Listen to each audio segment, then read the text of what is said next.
Am I on? It's not saying I'm on. I think I'm on. Let's double check. There it is. Hello. Welcome to another stream with me and eventually Street Rat Atlas for some more Baldur's Gate. Yay! For some of us who enjoy our company, such as Impulsive and Doco, thank you for your continual support. And anyone else that wishes to jump on into the conversation or just wants to hang out in the background. How is everyone? I hope you've had a wonderful week. I hope you've enjoying the plethora of games that have been released this week. Some even from previous weeks. If you have been trying to catch up, which I can tell you right now, a massive part of me has just had to accept the fact that I'm just not able to really keep up like I used to, at least currently in the state that I'm in between my wife and I looking after our daughter, which is fine. That has been quite rewarding. She's getting over the flu, or has. I've almost gotten over the flu with my wife, which is also really, really awesome. I cannot stress enough how annoying it is to lose your voice and not being able to sleep because you're coughing out your lungs. So we are just going to make sure that I am, in fact, currently live on both my channels. Yes, I am all good there. And if I am correct, it looks like I'm all good there. Awesome. Everything is where it needs to be. Now, we're just going to wait for Street Rat Atlas to arrive. We've obviously got the game running, so we're ready to rock and roll right there. It's funny, just like a little personal side. I've obviously, as trying to get everything running through the channel, through Twitch and YouTube, which is its own beast, I have been doing my own shorts, and it's amazing how much people can really just spout out their own personal feelings in such a way that is not constructive in a, look, I appreciate your opinion, but this is what I feel. No, they just downright tell you that you're a fucking idiot and that you're a retard and you have no credence and you're literally sucking up people's asses. Now, that may be your opinion.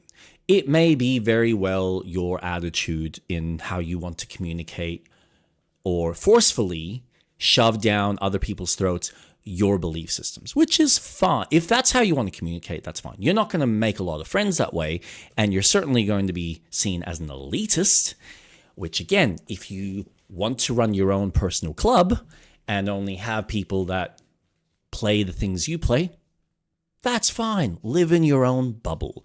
But not everyone shares your opinion, and some people enjoy the things that they enjoy. So the massive spout that I had was in relation to my opinions around Ghost of Yotei. And personally, I think that Sony does a great job with their games. I personally like them. They're not all perfect. I will admit that even something like Death Stranding has a lot of flaws even in its gameplay, and I have pointed this out. Love the story, love the general kind of structure of the story and the improvements. How are you, Impulsive? Welcome back. But I personally prefer the storytelling with the engaging gameplay. And someone decided to tell me that I was a Fruit Loop for even suggesting, and that my opinions about Sony is completely wrong. And that Assassin's Creed is a far better game, and that Ghost of Yotei tries to rip off Assassin's Creed. And I just kind of go, look, we can sit here and talk about who created it first, and that's fine. Technically speaking, Assassin's Creed's design actually came from Hitman, but obviously became its own thing, and technically it was all Prince of Persia anyway, so you're a fuckwit in that aspect. But yes, I'm happy to acknowledge that maybe Assassin's Creed started off first, but I personally think that Ghost of Tsushima and Ghost of Yotei does the Japanese setting a lot better and actually tells a much better story, in my honest opinion. I have played through Assassin's Creed Shadows. I can acknowledge that it has a lot more mechanics, but it becomes very boring and monotonous. And frankly, due to the scale of the world, very quickly rolls into it just being a collection of resources and weapons to just level up. Whereas I personally prefer the structure of most Sony games where they don't need to worry about you needing to collect a level 2 weapon and then a level 10 weapon, or level something up to a level 17 or 15. No, they just kind of go, here are your skills. If you want, you can technically go through this game from beginning to end with your current base skill set. But you can make it easier by upgrading your health, upgrading your stamina, upgrading your sword to maybe do a bit more damage, or upgrading your armor to have a bit more armor. How are you, Street Rat? I'm good. You just jumped on in there. Very fascinating. Oh, thank you. Thank you. What is the context? Okay, yeah, because you've just jumped on in. No, so I'm just talking about the fact I have to now learn to compartmentalize people's comments on YouTube. So I did a short a while ago. And it's obviously come up. And I've had a couple of people, one specifically, that felt the need to really... I can help you to edit your videos and make them more interesting, and that will help you grow on YouTube. Oh, I appreciate that, but no thanks. Yeah, I had one person that wanted to rip into my opinions of Ghosts of Yotei. And... So I'll start off with what my thoughts in the video was. In the fact that from a cinematic standpoint, I think Sony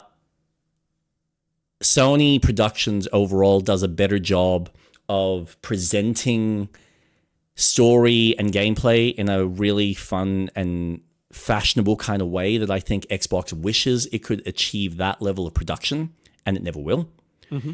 Because it just doesn't have the artistic merit behind their studio heads. I'm not disputing the fact that they don't have good developers and they don't make great games, but as far as the level of production value from a cinematic standpoint, they're never really going to hit that stride and that balance between gameplay and cinematics. And all you need to look at, like the closest that I could probably sit there and say, you know what, this is as close as they're ever going to get so far, has been the Plague Tale series. Oh, yeah. Plague Tale Requiem and Plague Tale Innocence, I think it was. They're probably the only two games that I would say, you know what, this is as close as you guys have gotten to delivering good solid gameplay with a great story in a presentable way. But when you look at something like it's shit. Like it's great from a visual standpoint, and the story's not bad, but there's no gameplay. There's no meat on the bone. And the worst that Sony's probably ever had in that aspect. Well, yeah, and the worst that Sony's probably ever delivered in that aspect, which I will argue still has more game to it, is Ready at Dawn's 1886. I think 1886. Oh, 1818? Is it 18? Oh, what was something? 18 the something. One with the werewolf? Yeah, that one. Yeah. Damn it, Ready at Dawn. That's because it wasn't wasn't it. It was forgettable. Yeah. Was it Ready at Dawn? I feel like it was Ready at Dawn. The Order, 1886. No, I won't. If I turn that up, then I should be able to hear you a bit better. So that's probably the worst that they've ever delivered. But you look at God of War, you look at Ghost of Tsushima, you look at Death Stranding, Spider-Man. They are cinematically breathtaking. They're cinematically beautiful while still offering some level of gameplay. Now, we've both discussed this. I'm happy, like we can argue the fact that as far as the density of the game, yeah, there's obviously always room for improvement there. It's never like they have this level of depth that you get from a Bethesda game's perspective, or you won't have the same kind of play with the mechanics as what you might find in a lot of the Nintendo stuff. But as a fully fleshed product for most regular people, I think it kind of servicely delivers really good quality games with really great accessibility that anyone can kind of play, while still offering some level of challenge for those that want a level of challenge. It's not going to be FromSoft level, but it's going to be serviceable from here's a piece of entertainment. And I think it ticks all the boxes from that perspective.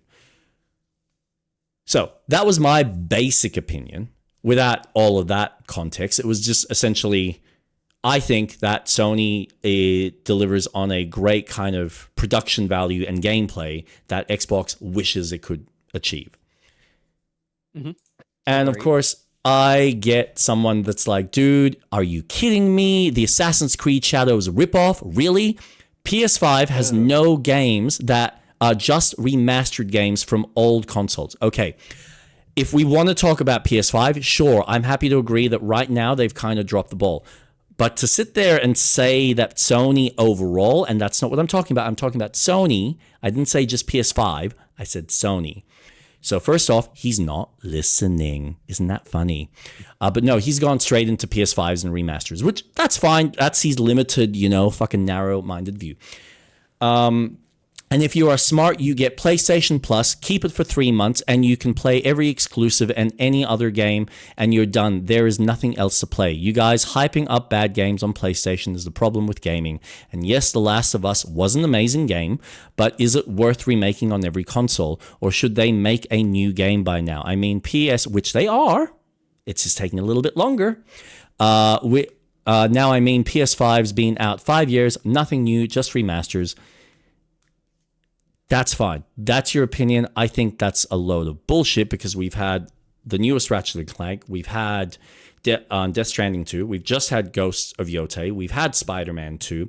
We've had the recent God of War that came out. We had the recent Horizon Forbidden West. We've had the platform, what's it called? Not Sackboys. Astrobot. Astrobot. So, no, there has been games. They haven't all just been remasters. Settle down, shut the fuck up, maybe pay attention, and not every game is clearly for you because you clearly aren't playing everything, so you're a retard. So I don't think Xbox wishes they can make one game every 10 years and hope that people are still dumb enough to buy new consoles. Yeah, because they've only ever made one game, and they've tried to remake it, and now they're about to remake it for the third time, so... I mean, who's just constantly focused on remakes? Anyway, I mean, what did they just remake? Wasn't that God of War? Gears of War? I'm pretty sure they just remade Gears of War, right? Huh. Interesting. Dumb enough to buy new consoles, and honestly, the story was okay. A lot of dumb stuff in it. As far as God of War, Spider-Man, and Ghost of who gives a fuck, they are mid-games at best. That's your opinion. They're not mid-games. They're fantastic games depending on your preference of games. And I think they are... You can't deny that the game itself is still presentable. Yeah. It functions, it plays well. You need to... for specifically whoever this commenter is, who is very naive in how to see video games, because you can objectively... not agree that a game is good. I don't particularly think Sony games are as good, personally. That's fine. But I won't deny that they are graphically beautiful. They play well for their console. They are designed to play the most effectively on their console, and they do it well. Yes, I agree that there are some aspects of, okay, how many times can you remaster The Last of Us and really milk it? I get it. Yes, we can sit here. Yeah, absolutely. Absolutely. But you can't deny that it's not a good game. You can't deny that itself, the mechanics, the way the game mechanics work with your graphics, your whole interactivity of your character to the world, it is a good game. They produce really beautiful games, but you can't say it's not a good game. It's bad. Well, this is the thing. I can't even sit there and say it's mediocre. Like if it's not, like if it's mediocre from a look, it's not my thing, it's not my cup of tea, that's fine. I understand that. But to sit there and argue that they're mid-tier games, no. There is nothing mid-tier about any of the Sony products that have come out. Like, majority of the time, apart from their live service attempts recently, that's as far as mid-tier as we've been getting. And I'm happy to agree that they have dropped the ball on that, because they're obviously chasing something that will hopefully, for their investors and for the company, provide them long-term value. I understand why they're doing it. I think the way they've approached it is fucked. And because of it, they have unfortunately dropped the ball. And this is the one thing I will say, and I can look at what he's saying in a vacuum, in a overall arch, and go, okay, as a consumer, he is looking at the lineup of what PS5, because this is what he's talking about. I'm talking about Sony in general. Because again, Sony in general has been hitting it fucking wide into the field, whereas Xbox, again, wishes they could have had that level of, even close to this level of cadency. This is why not many people go out of their way to buy an Xbox, other than those who just want the cheapest affordable high-end console, because you've got the Xbox Series S for those. Or that's what your friends are playing on. Yeah, exactly. Like if you got used to playing fucking Halo and COD, and that's what you've been playing is just on that box, then of course, yeah, I get it. You go off and you buy the next fucking exact same machine. But don't tell me that they create better experiences, because honestly, what the fuck has Xbox released in the last 10, 15 years? Fucking dick for shit. I can probably like count the number of decent games in the palm of my hand. And most of them are probably related to a sim of some sort, like Forza and Microsoft Flight Sim, which even Microsoft Flight Sim was fucking dodgy when they first came out, until they've obviously patched it and improved it. But Forza's probably been the only consistent franchise that they've actually had. Halo's fucking dropped the ball God knows how many times. Gears, I don't know where the fuck. It was on a decent roller coaster, and now they've just dropped the ball and we're waiting for something. You know, we've had obviously the Plague Tale games, which I think they're being fantastic, but I know that from a sales perspective, it probably hasn't garnered them the level of success that they wanted, but it's the closest thing they've got to that Last of Us style of game. It just doesn't ring with everyone.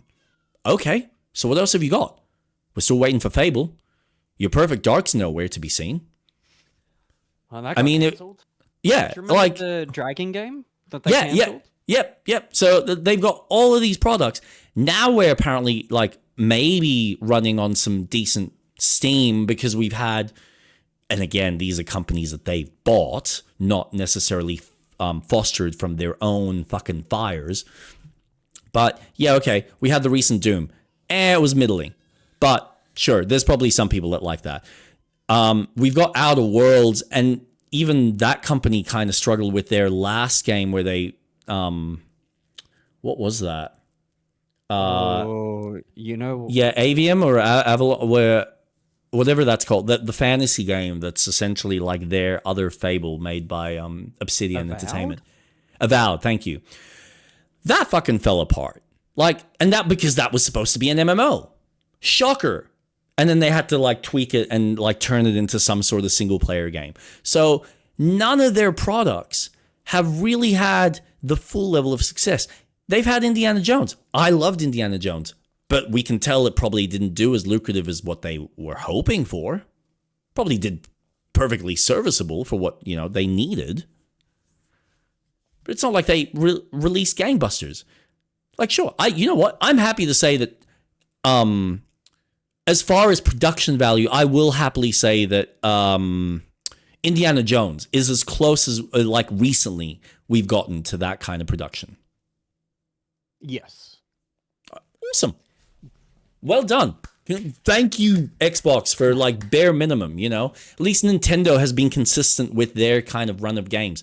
They kind of dropped the ball with the Wii U, which I argue they didn't. It's just, unfortunately, they didn't have the adoption rate for the Wii U that they probably needed to. So they had to quickly fucking jump ship to the Switch, which was like, all right, we need something fast. And that's where we got the Switch. And that was like, boom, fucking, all right, that's selling well. Now we can continue putting our focus on the Switch and then maybe re-release these games that didn't get the garnered success that they actually needed or the audience that it needed on the Wii U. So we're going to move that onto the Switch. It's funny because look at Mario Kart 8 now. That launched on the Wii U. As soon as it got re-released on the Switch, it became their best seller of all time. Crazy. But I love the Wii U. That's one of my favorite consoles. As a console to play party games, I love that gamepad, and I wish the Switch utilized that as well. I love Nintendo Land. I thought that was peak party game. Yeah. Oh man, Nintendo. No, but you're right. Like, we are digressing. We could be here for ages. Nintendo Land was just such a phenomenal product, just for what it was, and compared to what they're charging people now on the Switch too with their little mini game thing. It's like, seriously, guys, seriously, what the fuck? Anyway, I'll finish reading this quick. So I don't think the Xbox wishes they can make one game every 10 years and hope that people are still dumb enough to buy new consoles. And honestly, the story was okay. A lot of dumb stuff in it. As far as God of War, Spider-Man, and Ghost of Who Gives a Fuck, they are mid games at best. And if they did reside in China, where Xbox games were sold after 2014, then maybe they would have realized they were mid games, and when your country is 20% of the world's population, then of course you are destined not to fail. But there is where the arrogance and the ego spreads to dummies that think, oh, PlayStation is better, when it's clearly not even close. PlayStation has died since they made these games. In fact, Ghost of Yuck is basically Assassin's Creed meets Red Dead Redemption 2. I mean, if you're comparing it to Red Dead Redemption 2, I mean, that's pretty high praise. Like, has Xbox released anything of that level? Red Dead Redemption 2? I mean, Red Dead Redemption 2 is a masterpiece. So you're saying it's a masterpiece plus, a game set in like an Assassin's Creed, which is essentially in Japan. I think that's a pretty decent game. And honestly, Shadows looks, plays, and has a better storyline.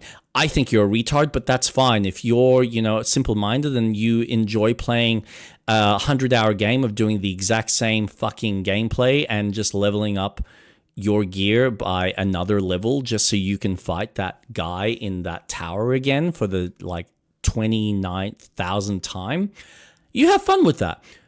If that's apparently enjoyable gameplay for you, go nuts. I rather just have that short bite size, condensed into a decent 20, 30-hour experience.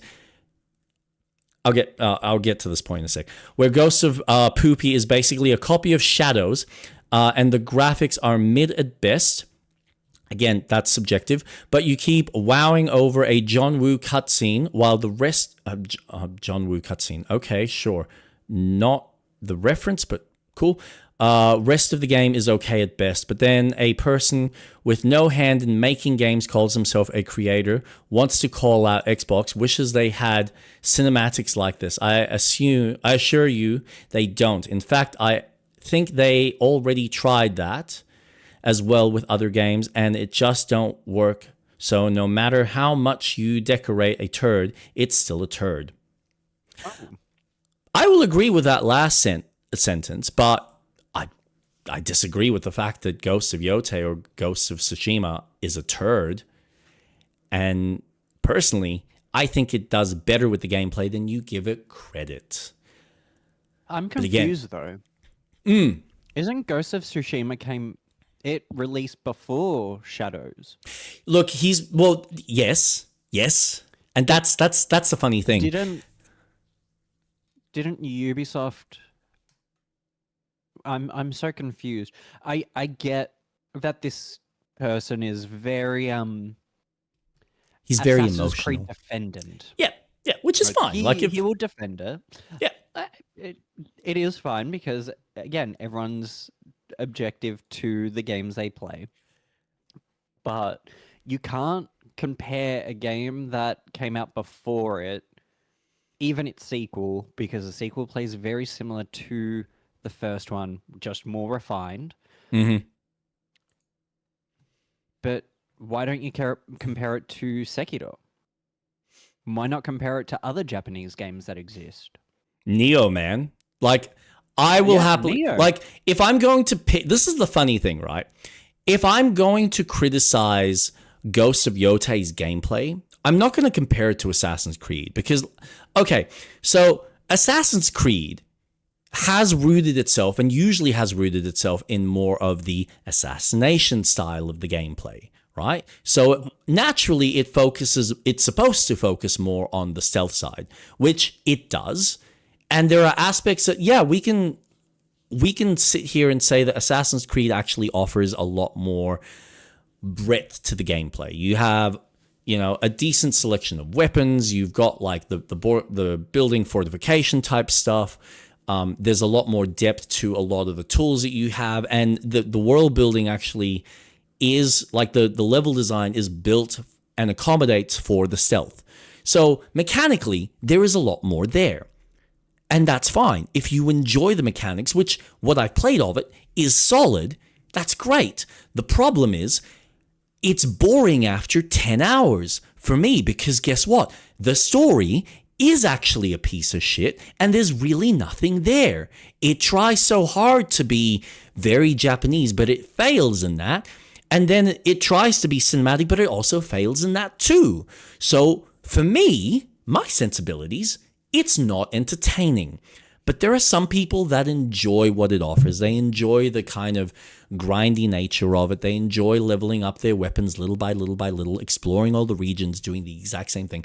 But I've already got proof from someone who's been playing this game for over 40 hours, has barely scratched the surface of the map. And he's like, I'm just playing, I just feel like I'm playing the exact same game over and over again. I'm like, yeah, because that's how they are designed. What you play in the first 10 hours continues on for the next 60. That's not fun for me. Whereas Ghost of Yotei or Ghost of Tsushima, which, yes, guess what, came before Shadows, surprise, surprise, is far more condensed and knows exactly what type of game it is. It slowly delves out new mechanics. It might not throw it at you all at once like Assassin's Creed does. It gives it to you in piecemeal, so it gets you comfortable with everything. And then over the course of its 30-hour campaign, which is nice and condensed and doesn't waste your fucking time, you've got everything. And you are not level gated the way Assassin's Creed is, where you either grind for fucking hours doing every piece of the boring content, or you are literally forced, because now they've got a storefront there, to get XP boosts so you can level up quicker or get more resources quicker so you can do the rest of the campaign. That, for me, is how that game is designed. And to say that, okay, yeah, I'm not a game developer, I understand that, but there is a real structure to how they design their games, which is far more manipulative towards the customer compared to, guess what I think Sony offers, or even what Nintendo offers as a product, where they go, no, here's just a fully fleshed out product. We're not going to waste your time. We're not going to have you doing bullshit fucking tasks. We know that it's a game. It's meant to be entertaining, and it's not meant to fucking sink your life away. It's not meant to be a job. So whether you decide to spend, fine, if you're the kind of person, I like going back to these games. This is the other thing. And this is what I like about the fact that they're like 20 or 30 hours long. Because when it's 100 hours, I'm less inclined to want to go back and play it again. When it's 20 or 30, guess what? I do like to go back and play it again, because if they're good stories, which they are, and I will suck Sony's tits for this, because they honestly do it. Their story writers are really fucking solid. They know how to deliver a great narrative, in my opinion. It might not be for everyone, but I think they've had far more consistency than what Xbox has had from a storytelling perspective. And you get a fully fleshed out product that, if you choose to, you can go and replay again. You're not necessarily going to find anything new. I don't get any new satisfaction from like going through Uncharted again or Last of Us, but it's the experience of redoing it again. Sometimes you might play with the mechanics in a different way. Sometimes you might decide, all right, I'm just going to up the difficulty, see what the harder difficulties are like. Like you've got that, play with it. Or if you just want to go through the story, you just whack it on easy and just have fun. And you're not wasting your whole life away having to go through a mediocre fucking story like an Assassin's Creed. Fuck off. If you enjoy Assassin's Creed, go and enjoy it. Don't be a fucking cuck about it. So yeah, I'm struggling with the compartmentalizing side of it, because I read something like that. Like, if you don't like Sony products, if you don't like the stories, if you don't like the gameplay, that's fine. And we've had this discussion. I know your feelings on Sony products, and I acknowledge that for most people, like Frank's another example. He prefers just going and playing a shooting game. He'll look at any Sony product and he'll be like, it's just too much chatting. He'll happily watch a 2-hour movie, but if he has to watch it in a video game sense, it's like, yeah, but I just want to shoot shit. I want to kill shit. Okay. I can't argue with how you want to experience a video game. It's your experience. It's your time that you're choosing to dedicate picking up the controller. So it might as well be something you enjoy. Whatever that may be. If he approached the question like that and said, look, I personally disagree, I think Assassin's Creed does A, B, C better, then we can have a fun discussion. The way he attacked that, the fact that he didn't even pick out the fact that, oh, well, Assassin's Creed does stealth better than Ghost of Tsushima. Agreed. Assassin's Creed has like proper AI that, takes into consideration light and darkness, or takes into consideration the time of year, so that you now have to worry about snow, you now have to worry about leaves, or you can approach a mission through the water, or like through climbing up, and there's more verticality to an Assassin's Creed. Guess what? Now we're having a fun, interesting conversation, and I completely agree with you that Assassin's Creed nails certain aspects that Ghosts of Yotei doesn't even get close. I'm happy to acknowledge that even the kind of the sense of life that Ubisoft tends to present in their games, like there is this sense of kind of living in life that Ghost tends to be more focused, and this is why none of the Ghost games have kind of been set in a city yet. They tend to be these small kind of rural towns. So they're working within the confines of what they as developers are comfortable building. And that's fine. And I prefer the whole product. We can sit here and argue till the cows come home about which one does what better. But as a whole product, I prefer what Sucker Punch has been doing and what Sony offers their developers to do in their single-player aspects compared to what Ubisoft has been working with their single-player content. That, honestly, I feel like is more a waste of a consumer's time, but is probably fulfilling for people that want to buy a product and get hours and hours and hours and hours and hours and hours and hours of value out of it.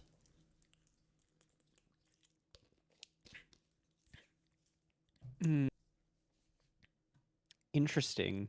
Very interesting. That's my rant. Sorry. I feel like there's a lot of mix between if a game is long or if it's short. And I find that games are starting to get bloated again because they found how to make them big again. Yeah. Remember that era in games where, we're getting into open world now, and things started to get bigger but bare? Mm-hmm. And then it kind of went back to being short games because developers couldn't quite figure out things, and they were shorter, sweeter, and now we're getting bigger, bloated games again. Well, I mean, look at the arguments that people were making, like when Starfield came out. Like, I loved Starfield for what Todd and his team were trying to do. But he looked at the landscape with all the Minecrafts and all the random generated kind of worlds and thought, I could kind of merge that and put it into my game and go, here's 1,000 planets, and I've got like this story that's told in like 5. With, you know, a couple of side quests that are probably told in another 10 locations. And when you focus on the story aspects that are handcrafted by the developers, they are really well told and they're really well constructed and the spaces are relatively well thought out. But it's when you do get into the crux of the rest of the game that you kind of go, there's nothing here, mate. Like, you spent a fuck ton of time and you've given us nothing. And then expect us to just be okay with us kind of spending our time in this world.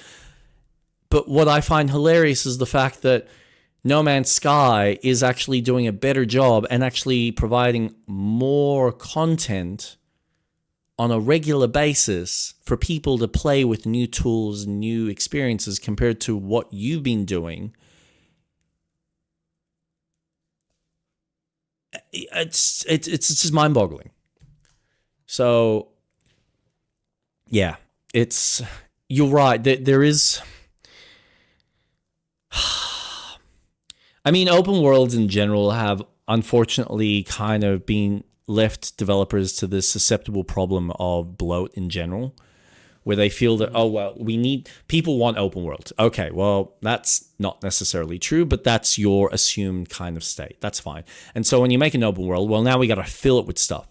But instead of filling it with, you know, interesting, useful kind of content, they kind of just overcrowd everything with simple mechanics and then just like peter it out and then just assume that people aren't going to pick up on the fact that, well, you're giving me the exact same fucking shit. I mean, let's face it. As good as Elden Ring is, even Elden Ring has some bloated content in there that just gets rinsed and repeated. That if you were to cut it, no, I'm sorry. I've gone through. I don't know about the expansion. Okay, I haven't played the expansion, so I'm not. What? I haven't played the expansion. Played it yet? No, I haven't played it. Oh. Yeah. So I'm not going to make that part of the conversation. Just the base game, right? If you go through every single fucking cavern and every single part of the game, you start to realize that so many of those fucking caverns are rinsed and repeated, and you start dealing with bosses that are literally rinsed and repeated. And instead of you fighting this boss with one of them, now you're fighting 2 of them, or maybe 3 of them, because we wanted more content. Okay, then why don't you just create it or just not put this in there? Because we were making an open world. We don't know. We just felt like this was the right thing to do. So... And this is where I much appreciate something like a Sekiro or a Bloodborne or a lot of their smaller linear kind of structures, because they do focus on, we're going to make sure that every single part of this journey and experience is unique. And we do not waste any opportunity to give you something interesting to deal with and something that presents a new challenge, as opposed to, no, we're going to give you the same challenge you dealt with, but now there's 2 of them. That's a new challenge. Is it though? Like, okay, you're just being more annoying. And, oh, right, you gave me a slightly different shield compared to the last room that I went to, so why do I care? So, yeah, even Elden Ring, as good as Elden Ring is, and, like, overall, Elden Ring has a fuck ton of content, because, yes, there is a fuck ton of bosses and interesting enemies. Even those games have a lot of reused fucking like content and assets and whatnot. Well, it does transcend in what I think is really smart game development, that if you're going to continue making video games, utilize what you've already got. Every dog in all their games are the exact same, but they work. Why fix something that doesn't need fixing? Yep. Exactly. Yep. You're right. Elden Ring had a lot more repetitive elements than the predecessors had.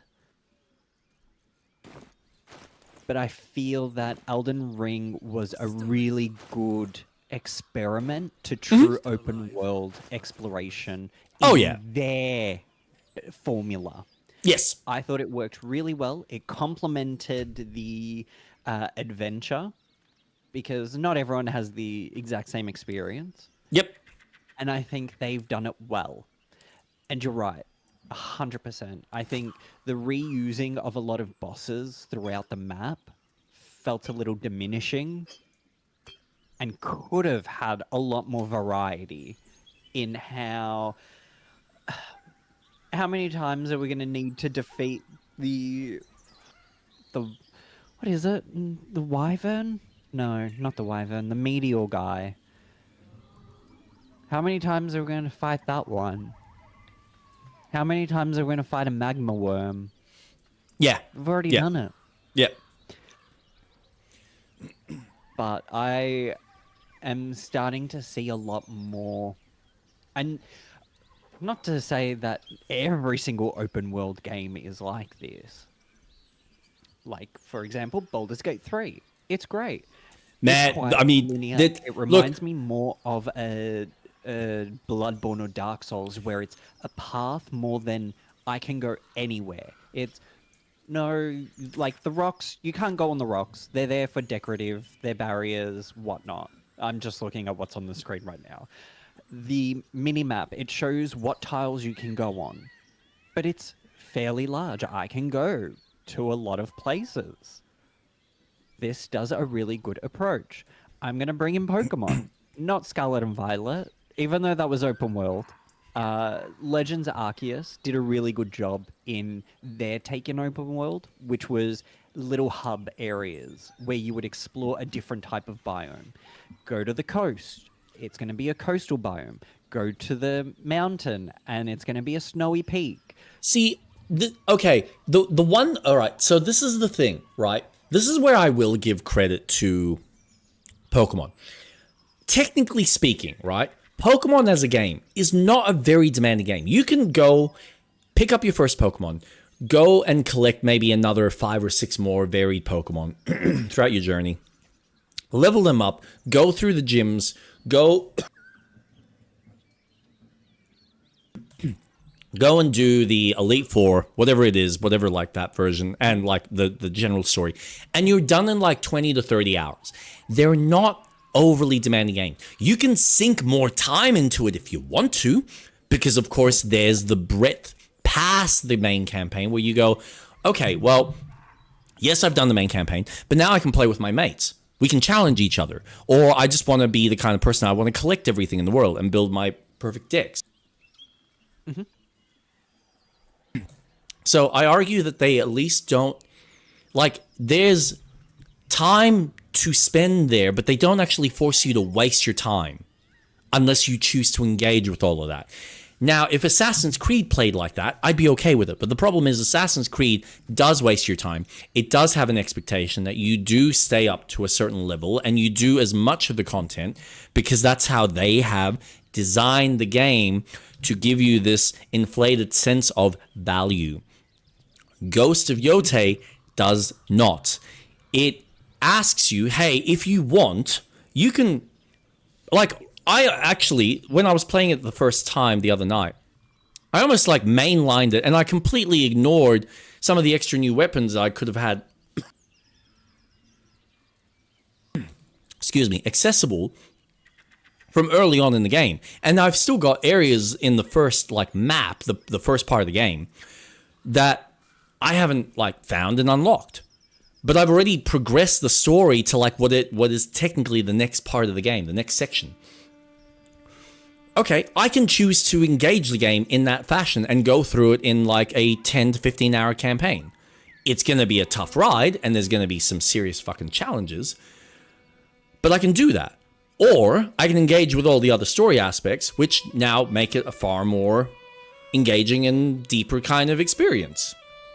So there's freedom in that, and it's not like I'm forced to kind of go down a very stringent path, where, like, the game essentially forces me to go, okay, you need to go from A to B, but before you go from A to B, you need to do all this other arbitrary shit just so you can be ready for B.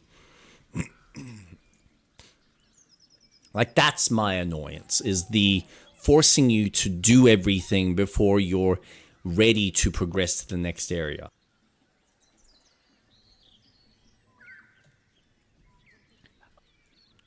I'm intrigued if they will ever redo Assassin's Creed 1. There's talks, but right now I'm wondering how they're going to do Assassin's Creed Black Flags, because that's going to be an interesting one. Oh, because that's the next one. Yes, and what they've spoken about is the fact that it's going to be Skull and Bones. Theoretically, I think so.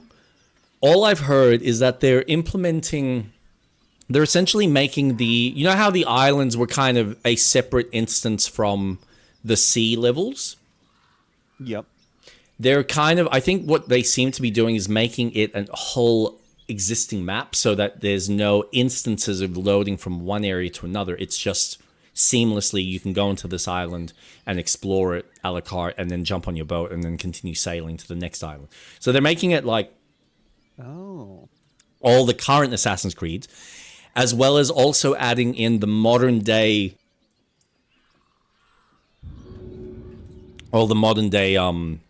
combat and sensibilities. So all of that sounds really cool and engaging, because honestly, I think Assassin's Creed Black Flag was a slightly better condensed story compared to anything that they've recently released. But whether they can pull it off and how it all comes together, that's still to be determined.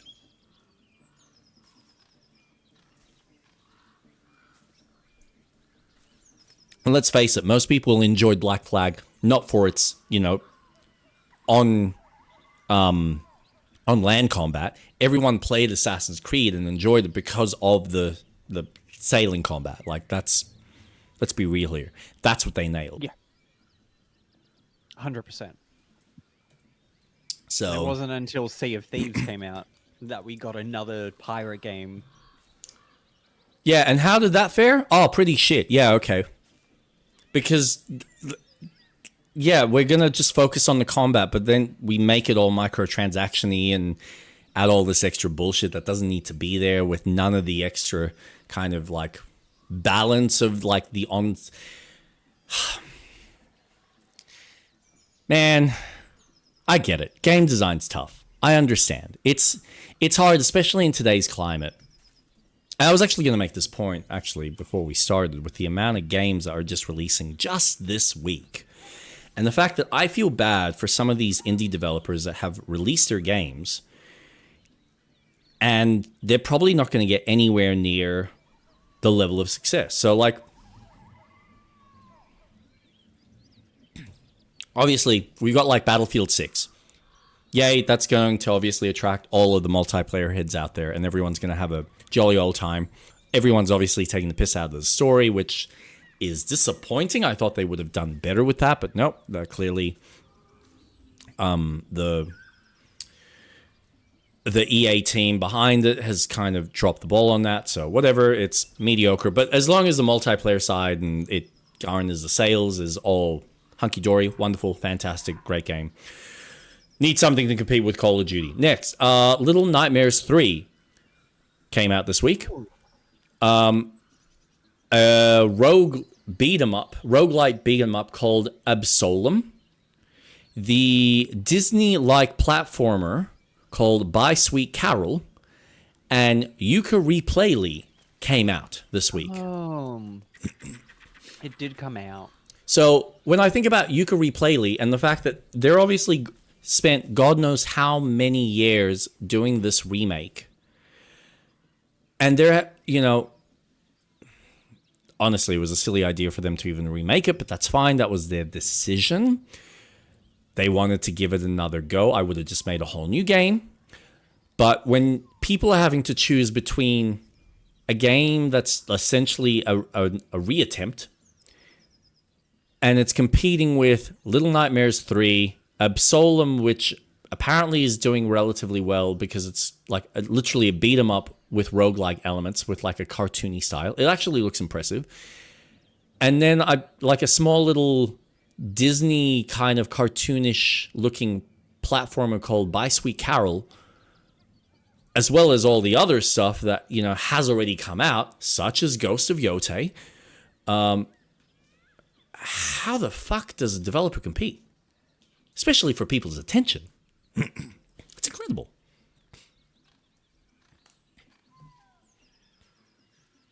I mean, just looking at these indie games, they're already doing things that AAA games dare to even attempt. Looking at By Sweet Carol, having that, oh my god, it reminds me of Heart of Darkness. Oh my god. Yep. Okay. But this is the problem that I have, where I barely have time to play, and I'm now enjoying this game that's God knows how long, and this is going to take us a decent amount of time. And I'm currently playing Hollow Knight when everyone's already gone through Silk Song and probably have already played Hollow Knight for the second, third, or fourth time. And that's all I'm playing. And then Ghosts of Yotei, which I've just started, and I'm, you know, fuckwits like this on the internet who, I get it, all you've got is time. So you go through a game like Ghosts of Yotei in like a weekend or two and you go, oh, it's fucking shit. Or like, I just buy it on the Game Pass subscription and then be done with it. That's great. If that's your value for money and you have no like value or care to replay these experiences, that's fine. Power to you, mate. I like going back to these games and reappreciating them in new and refreshing ways because it's amazing what more you can garner, especially when it's story driven. There's so much nuance that storytellers can put into the world or put into the characters that you won't pick up the first time. Because you might be the kind of person, like most of these retards, who go through these games and fucking skip half the story because, oh god, I'm bored. Can I just skip it and just get straight to the action? Okay. Stories ain't your forte. Go play fucking Call of Duty or clearly Assassin's Creed because maybe that's engaging your fucking potato brain.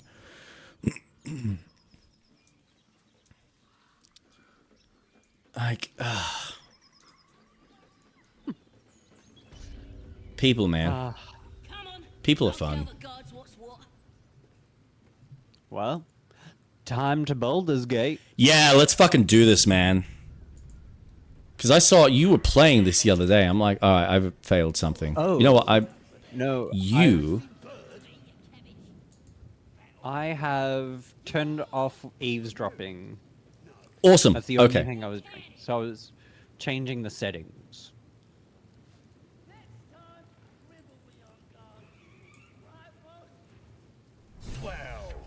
Oh god. Look All right. what the rat dragged in. Can it? I know something Ragslin will want to hear. Yeah? What's that? I've been in some druid's grove. This one sprang me. Now move over so I can tell Ragslin myself. Hold on. Where are the raiders? Dead. Every last one. Ragslin's drow friend won't be happy to hear that. She'll be happy enough when I tell her where them looters is holding up. Let me through. Hold on now. Is it true what Saz says? You helped her escape that grove? Technically, I did. Yeah, I know. That's the problem. Just hoping she'll prove useful. Shrug and say nothing. The quiet type, eh? Good. Keep out of trouble, or you and Saz will get it. That's enough out of you. Come on. Gotta let the drow know where them looters is.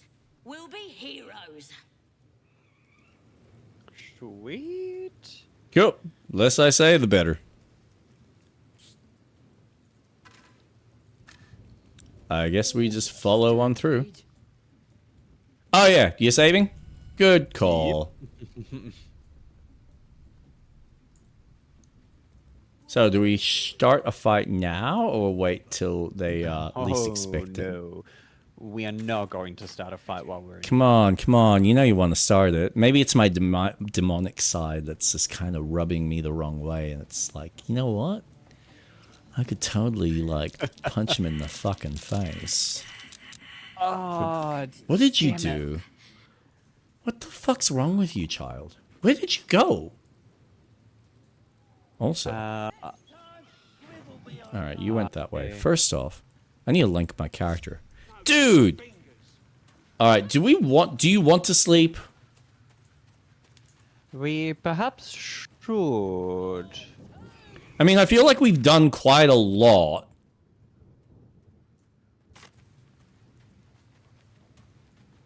So we can go back to camp, rest up.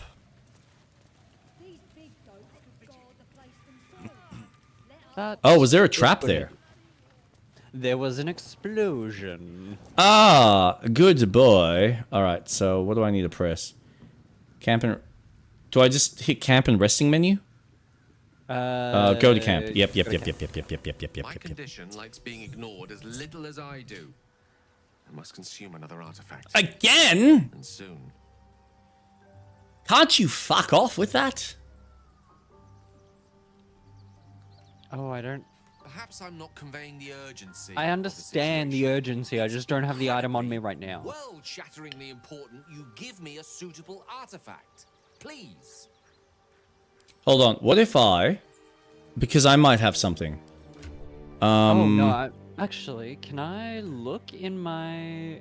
Alright, I've got... No, I can't. Charisma -1. I've got a smuggler's ring that's literally only got +2 to stealth, +2 to sleight of hand, but -1 to charisma. Is that something that... That ring could be really good for me. Okay, what about the... Alright, well, let me hand that... If you look at my inventory and look at one of my bags, there's a whole bunch of items in there. There should be a mask with several heads on there. There should be a... Wait, do you have... Oh, wait, can I look inside your bags? If you tab, you should bring up everyone. Yeah. I'm just wondering, which bag do you want me to look up? It's either the first or second one. Whichever one has a Yeah, helmet yeah, with okay. several heads on it. Okay, so there's the mask of the One with the shapeshifter. robe. No, that one I Oh, you wanna want- keep. Alright, so the poisoner's robe. Yes. That one. Okay, pull that out. We won't... Yeah, we don't need that. Okay. There will be I'll give you better that. items. And I'll give him That's the fine. poisoner's robe. I've also got the ever-seeing eye and uncommon protection from evil versus good. Alright, so you've given it to him? Yep. Alright, cool. Hopefully I don't have to do this too many times. Thank you.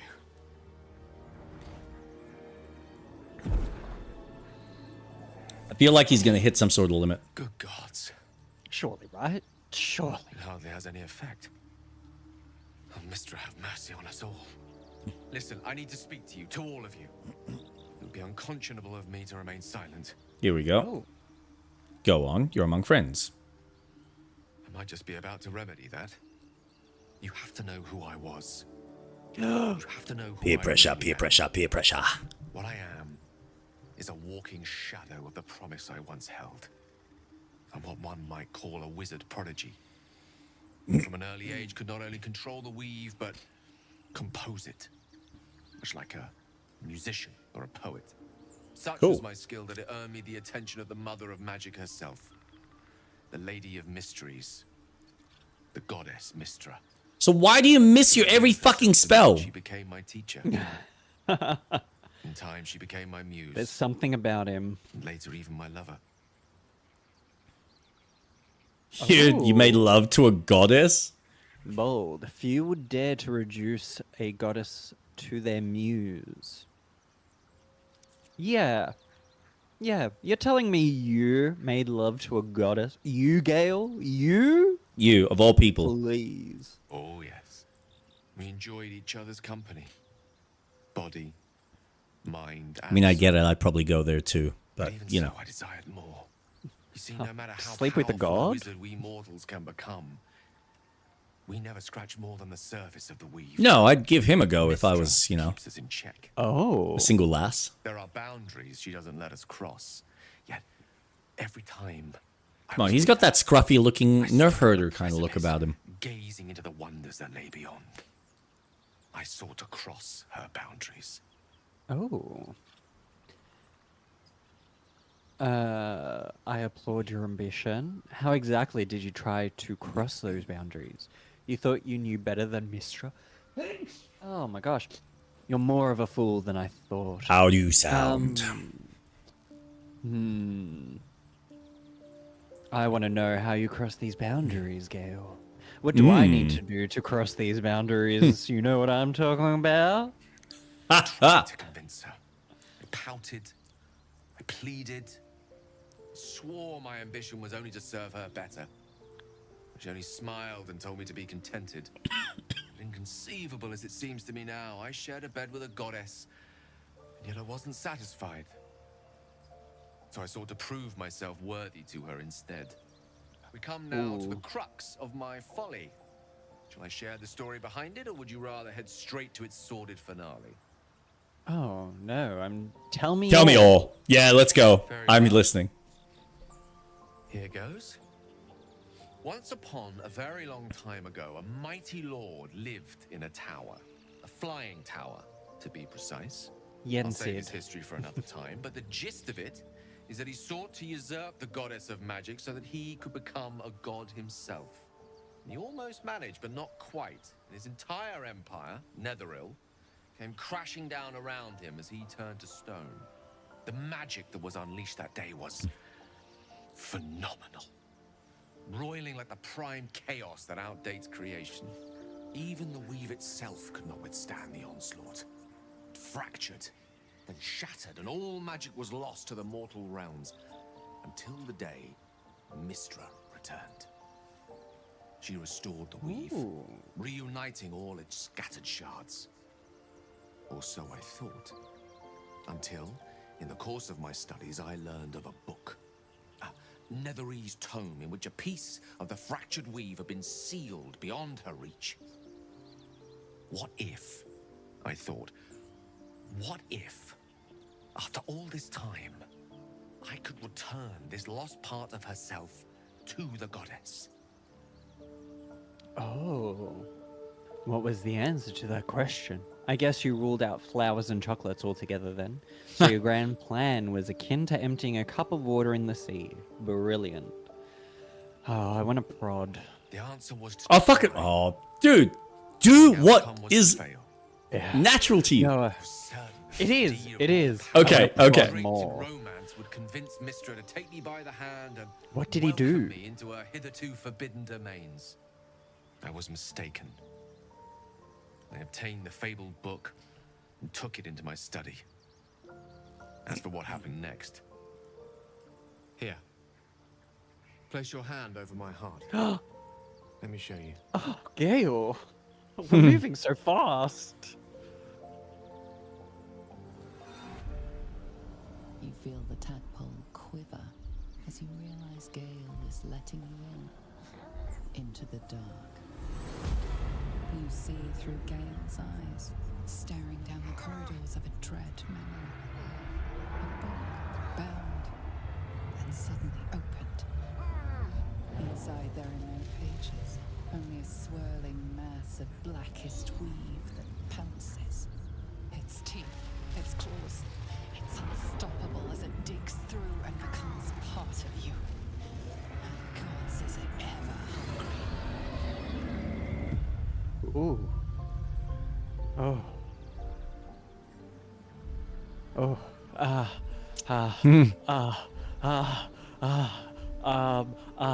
How are you still alive? The moment I absorbed the fragment wasn't enough to kill me outright. It was only the beginning. Gale. My dear prince. This Netherese blight, this orb, for lack of a better word, is balled up inside my chest. And it needs to be fed. As long as I absorb traces of the weave from potent enough sources, it remains quiet. Were it ever to fully destabilize, however. Go on. Erupt. I don't know the exact magnitude of the eruption, but given my studies of Netherese magic, I'd say even a fragment as small as the one I carry, it'd level a city the size of Waterdeep.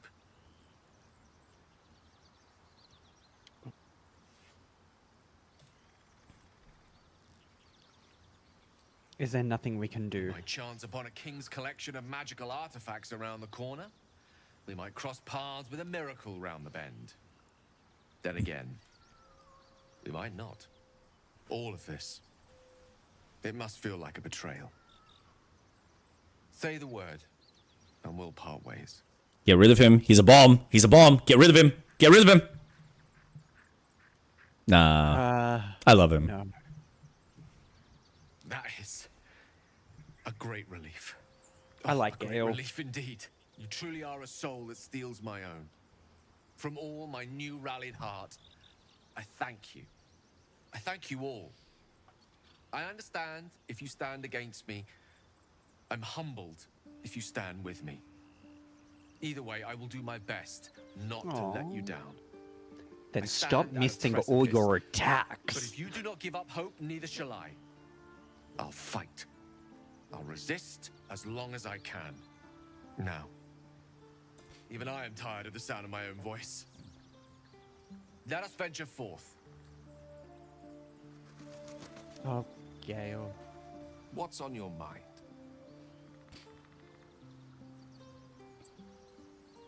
I was wondering about the Mighty Lord. Yes. Karsus. Karsus was perhaps the most powerful wizard that ever lived. A child who would be a god, the elves called him. And he tried. With a spell of his own devising, he endeavored to usurp in one fell swoop the power of the goddess of magic. Mistral, she was called then. Imagine what it must have felt like to be a god. To know yourself, to be untouchable. To be mistaken. As Karsus aimed his spell at her, she began to unravel. And with her, the entire weave. Too late did he realize what he had unleashed. It would have been the end of everything had not Mistral sacrificed herself. The goddess of magic is all magic. By dying, the entire weave was lost, and the spell that challenged a god failed. It was the end of Mistral. The end of Karsus and the end of an entire civilization. As the child who would be a god was turned to stone, his empire came crashing down around him. The floating cities of Netheril were no more. An event that came to be known as Karsus's folly. Oh. For All a magic spell, was gone. Mistral was reborn as Mistra. Upon her return, the weave returned with her. Now, so many centuries later, I try to follow in the footsteps of Karsus. Not to destroy Mistra, but to prove my love for her. I tried to control only a fraction of the magic that was unleashed that fateful day. I merely sought to return one tiny diamond to an imperfect crown. Gale's folly, one might call it. History, repetition. It's the way things go.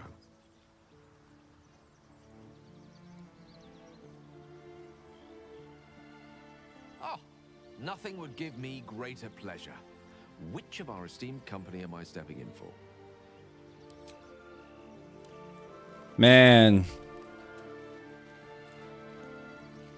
To think, Gales had this devastating orb within himself the Interesting entire stuff. time, and only just mentioned it. Who'd keep a secret like that from his friends?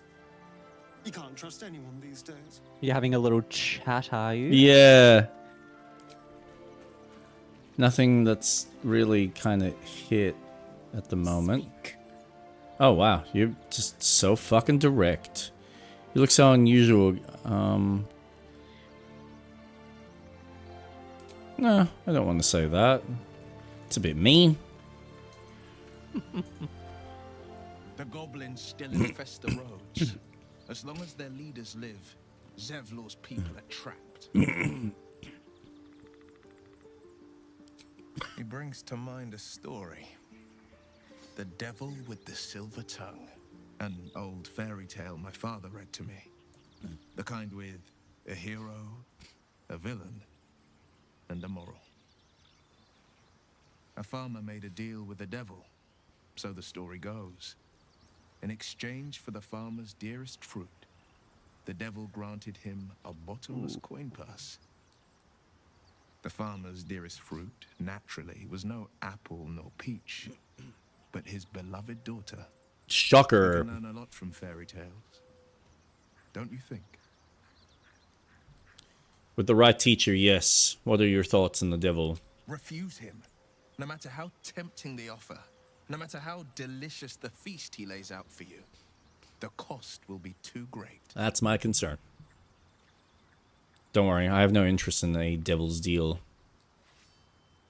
That's because you still have hope. But when he becomes your last hope, remember this. He'll require of you only what you're least ready to part with, and then require more still. You might think you'd give up anything for a cure, but the devil won't take just anything. He'll take everything.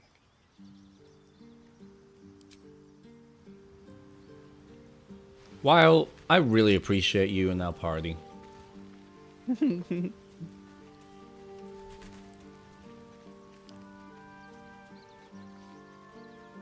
All right. Sir Gale's Oh. been walking around this whole time with some sort of magic bomb in his chest. I'm not normally one to begrudge someone their Gee, she looks a bit secrets, sick. but that's something I should know. She does look a little red. Almost like she looks like you. I told you already. It's none of your concern. It's not at all like either of you need to rest and recover. That is very true. Perhaps rid yourself of any of the issues that plague you. Oh, that might be a good idea, considering I'm feeling quite nauseated hanging around everyone. Yeah, Blah. yeah. And you got this issue with like hearing animal voices in your head. Like that must also be pretty irritating. Just yapping all day. Ugh, yap, yap, yap, yap. I know. Just shut the front door. I'm trying to remember. What's the how do I change from lethal to non-lethal?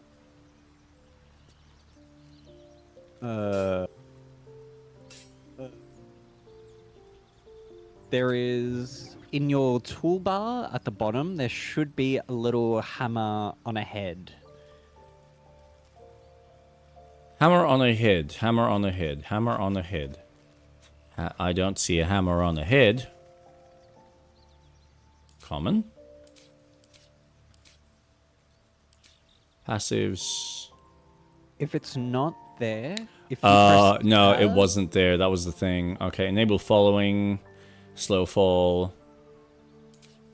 Custom. Alright, so I need... If Where you press is that? tab and go into spellbook at the top, you can then Spellbook. select what you want. You can drag and drop into your toolbar.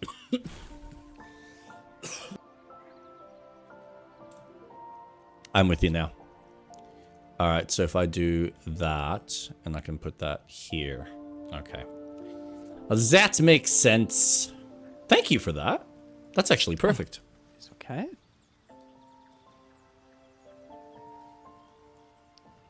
Shall we end the night? Yes, yeah, might as well. Did you want to end there? Yeah. By the way, for anyone listening, please forgive me if you hear any coughing. I'm doing my best to... Advocatus Diaboli. Well, I'll be God's Ooh. damned. The blade of frontiers. Thought I'd shaken you for good. That'll teach me to underestimate you. Karlak, the archdevil Zariel's gladiator, come to burn the Sword Coast to ash. The two of you have met before, I see. If by met you mean hoofing it through the hells with this fucker on my tail. Shut it, devil. I know your kind. A heart darker than a shadow's nightmares. You'd cut a child's throat just to taste the blood. A devil? Delicious. I didn't take the blade for a fool. I'm... A great fire roars through you. The fire of the first hell. You are Karlak, tearing through demons across a blood-red landscape of fire and volcanic cinder. The front lines of the blood war. With every swing of her axe, Karlak fulfills Mistress Zariel's purpose. Proof, clear as summer sky. It's over, Karlak. It's time you feel the sting of the blade. I've tried to tell you. I'm not what you think I am. Another vision. Karlach's blade rays slicing through devils, Zariel's servants, as her eyes dart around, seeking escape. Will shudders with Karlach's desperation. She is a victim of the Blood War, not an agent of it. By Balduran's helm, No, I will not be tricked. You saw the truth. I may be an effective soldier, but I never wanted to serve Zariel. Legged it away from her the first chance I got. And yet you served.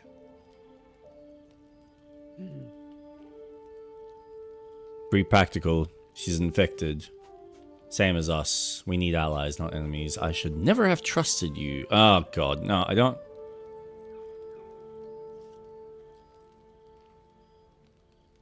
Will catches his breath and his lips straighten. Sheer dread twists his face. Oh, No!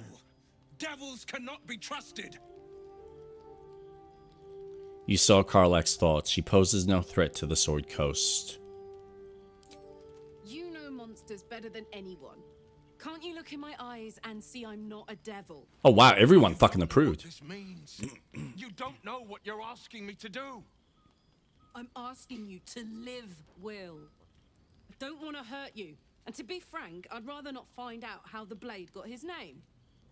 I swear to you, on all I am not what you think. Shit!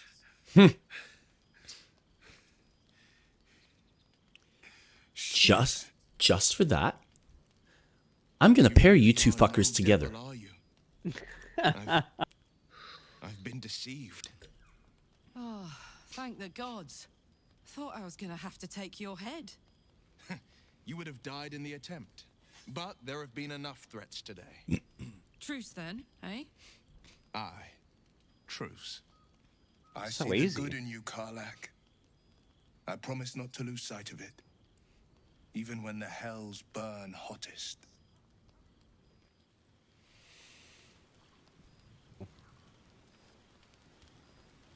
That got a bit heated. Glad to have an ally. Just a little. You've been witness to a pantomime, I'm sorry to say. And I've played my part all too poorly.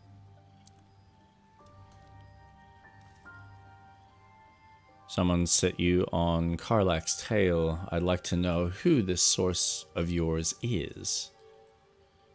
I can say only this. Karlach's not the only one who's had a villain's knife held to their throats. One night soon, when we make camp, the veil will be lifted, and I'll pay my Okay, penance. I won't talk to you.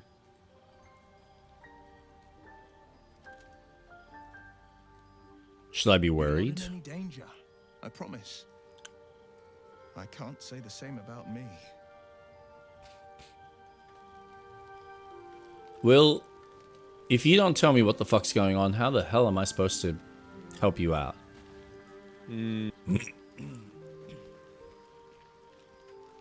Glad Will saw sense.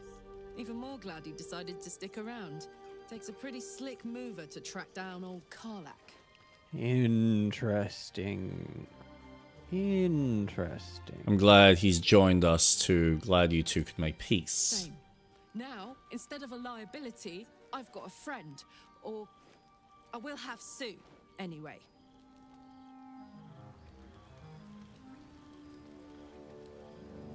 Oh. Alright, so I gather we haven't actually slept yet.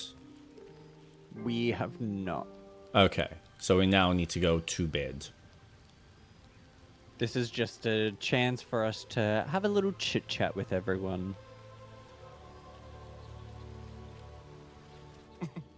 Nothing like a little camp drama to spice up the evening. It's almost a pity things ended so Really want to test this amicably. out. Seeing those two duke it out would be fun.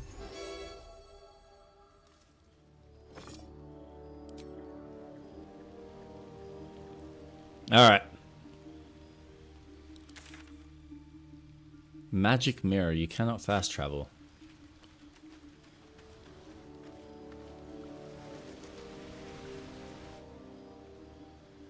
What's with There was nothing. What's with the magic mirror? You can customize your appearance if you. Oh! Nah, fuck that. I am good. Alright, go to bed then.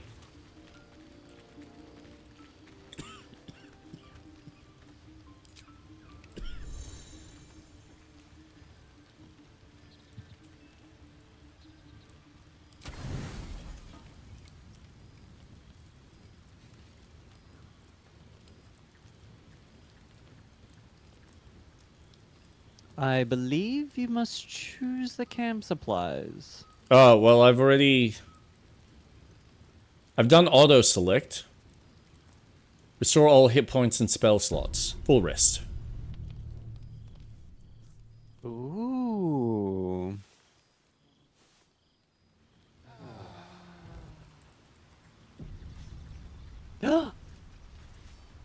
Oh, Everything okay? there's a dog. There is a dog. You gonna talk to it? I sure am. Hope you're keeping well, friend. What happened to your master? I'm gonna. Oh, I mean, yeah, of course. Yay! Everyone Knee butt your hand. approves. Yeah. Who's a good boy? Who's a good boy? Who's a good boy? Oh. Master, friend, I stayed with him until I knew he was gone. I'll never forget him. But I'm glad to have met you. Oh. I'll give you another pet. Yeah. No, little puppy.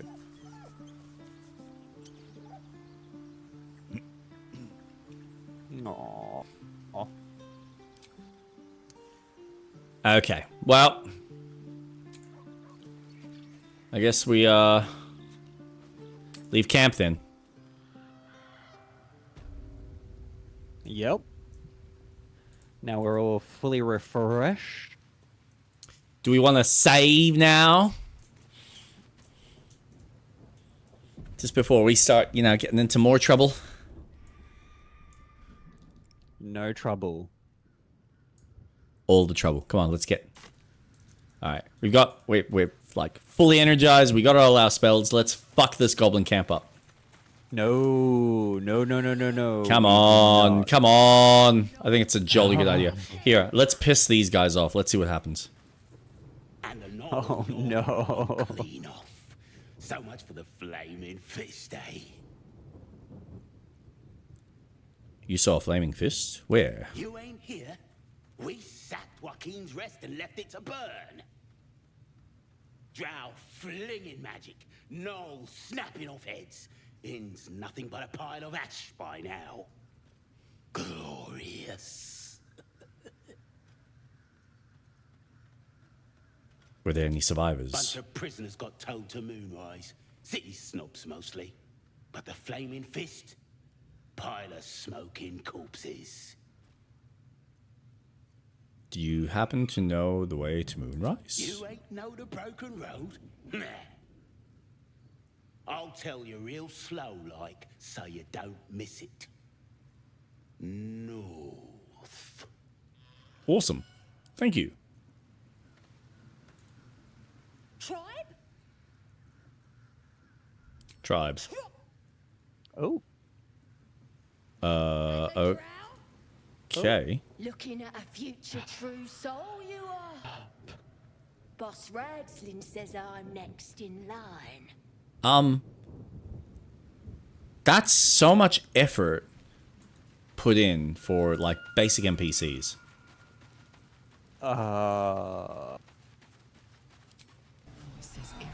What have you done? You recognize the overlap your vision clouds. Just a voice. Featureless shadowscape. Oh, Nothing I'm in pitch less black. every direction. I've been Yeah, taken I'm- into the darkness. I'm watching. Before you, an armored male elf exuding power and command.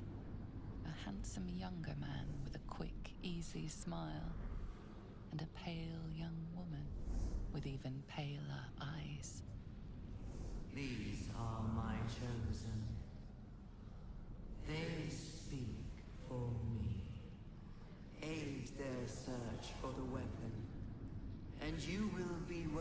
to stand beside them in my presence.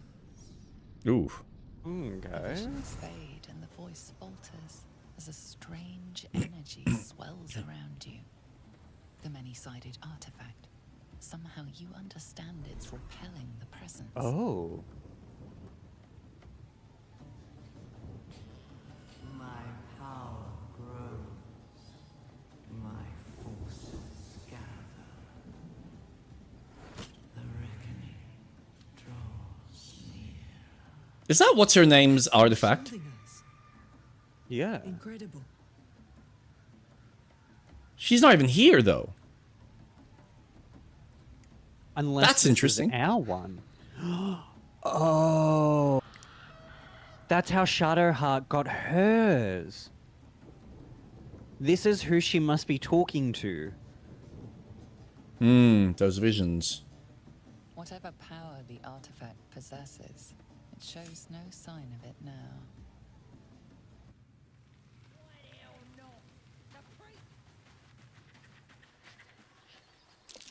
Mysterious artifact. A many-sided artifact of blackened iron engraved with pulsating runes. Something stirs within. It's bound. Ooh. Ew. Okay. I'll just take that. Thank you very much.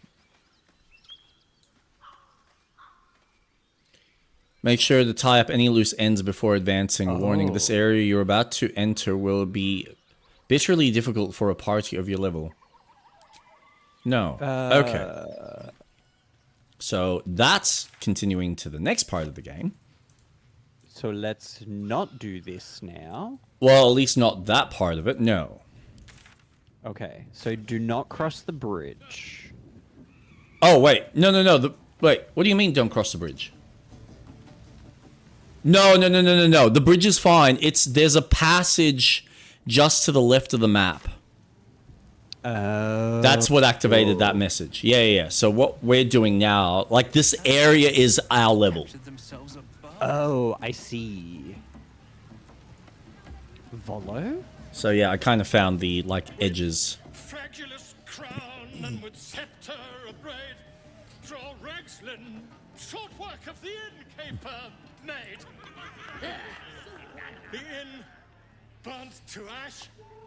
The captives were many. Goblin kind had reduced them to cowering filthenny. So raise it, your goblets, and drain them with pride. Draw Ragslin, the true soul, had led you glad.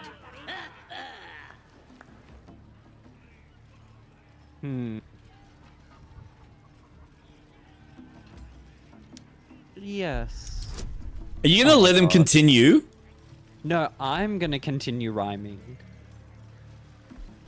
I, too, shall be a bard. Nice. Please, yes. Oh, come on. As if that's an issue.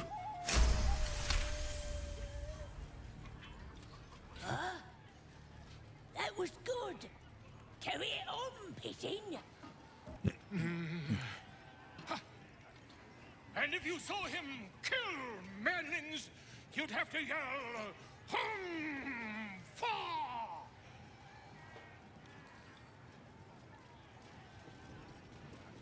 I heard Ragslin cast shadow that are 20 leagues wide. Oh my gosh. Oh my You're god, probably it's gonna getting kill harder him. and harder. Perfect. I hope I don't kill him. I think you're gonna kill him. I'm outperforming. Yep. Why? He's a meatier creature than any I've spied. Oh, Balderdash. Oi, stranger! You meddling with my pigeon. He's talking stupid now. Come, let's continue our ballad. Draw Ragslin, draw Ragslin. Oh. I am I've killed him.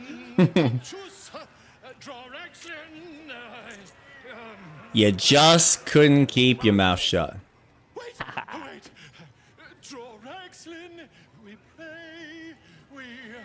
Come on, pigeon. Back to your cage. Now, look what you've done. Okay, we can get him out. We shall save him. Right, yes. I mean, fair enough. You look like you got something jingling in your pocket. Looking to spend it? Whoa. Let me see what you have.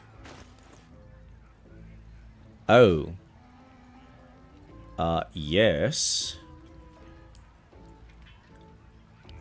Give me all of that. And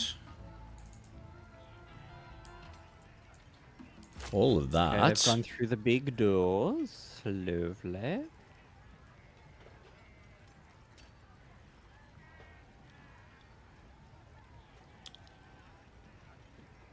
Okie dokie. Alright, I found a waypoint. Now we can fast travel. That's a bit too much. That's alright. Get moving. I've got other customers. Alright. I've got more potions. Where'd you say you went? Oh my god, you went through the doors. No, I didn't. I went to the... Yep, I see. Yep. I'm with you. Because I saw a waypoint there. So I've activated it. Oh, cool.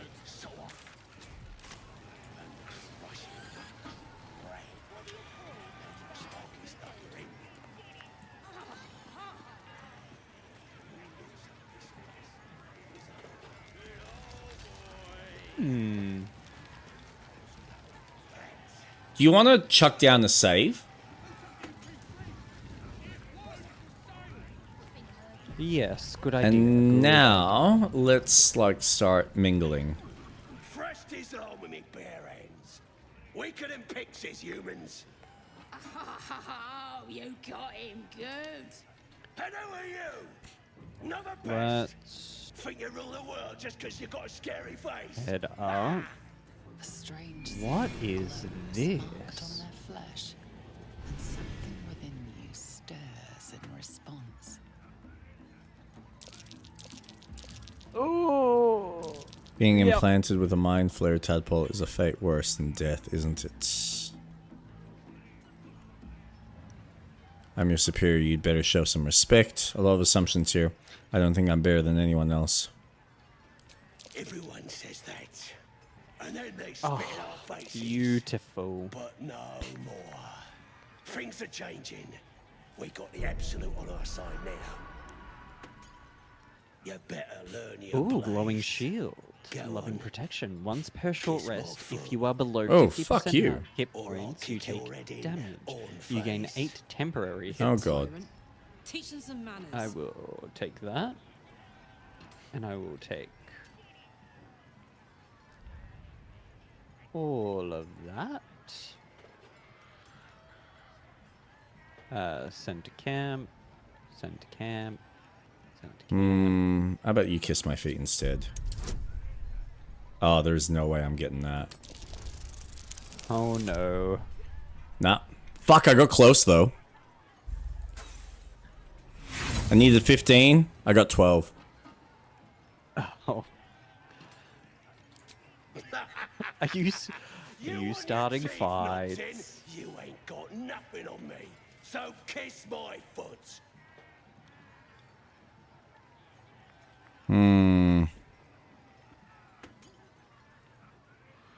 Not a chance. Fine.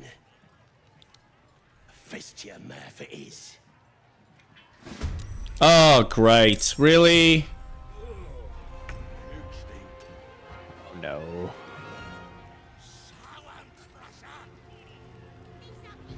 Oh.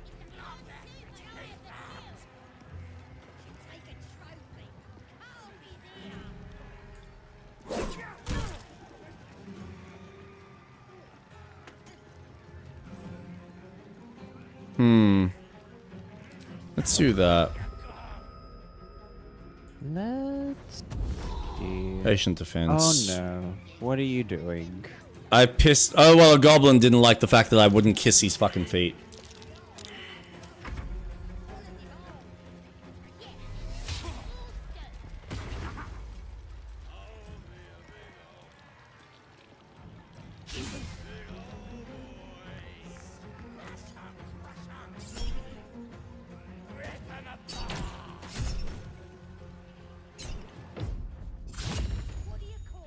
Oh.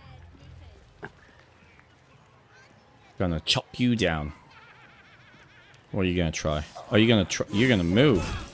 I'm sorry. Ooh. Oh, dude.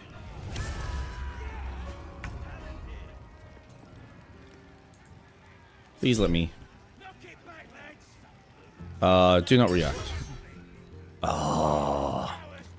D1. I get a +5. I will. I thought you needed fresh drinks. Stop! Please don't be a 1. Oh, thank God. A dirty 20.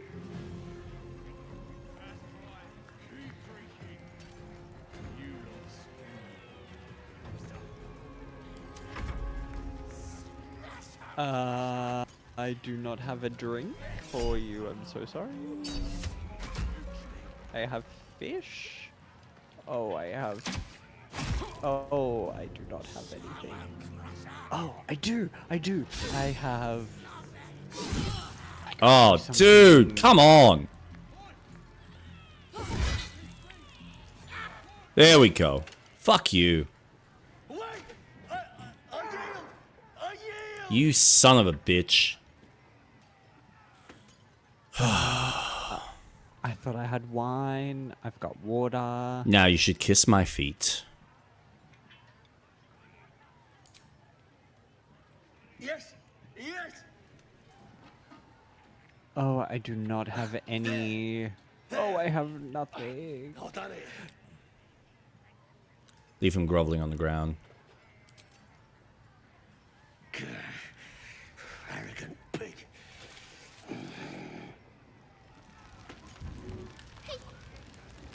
What do you want? I'm so confused. Shouldn't be allowed in here. I've got to take a piss. Insufficient. I'm so confused what you're asking for. Insufficient gold. A character has insufficient gold to complete this transaction. Okay, I'm amazed that I survived that. Drink. And... Oh. Alright. That'll at least give me... some level.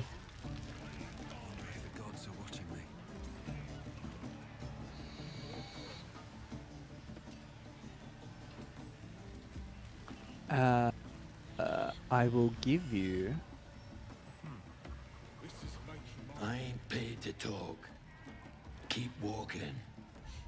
Alright then. I will give you this drink. Yeah.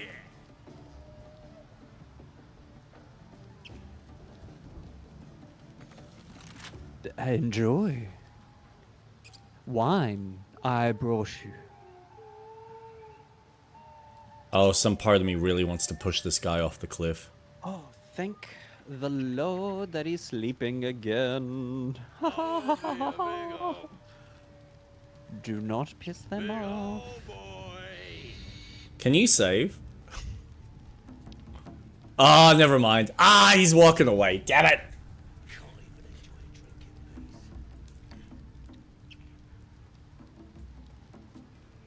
That's that of it. Hey! Oh, wait.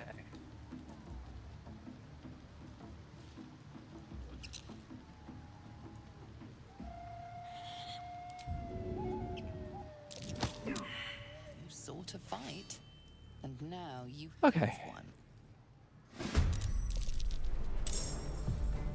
Oh. How do I get up there without... I go this way. I be a little merry boy. Do not react.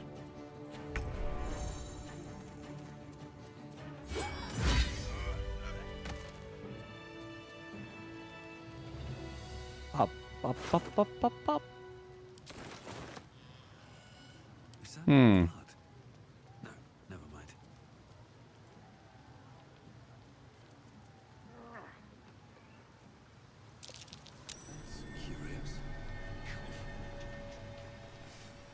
Okay, let's explore. Hello? What is that? Prevents your target from regaining hit points. Necrotic, piercing, arrow of Ilmatar.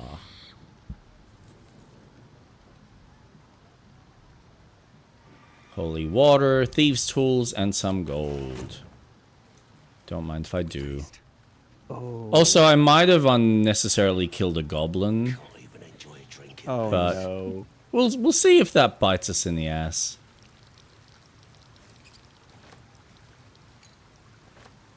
No guarantee though. Have you been under the bridge?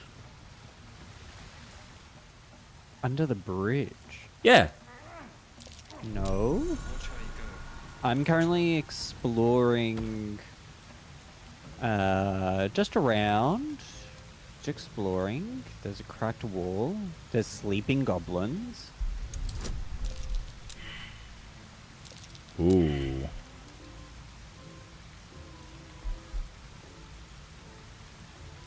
If I just keep going, we should be fine. Ooh, I got it!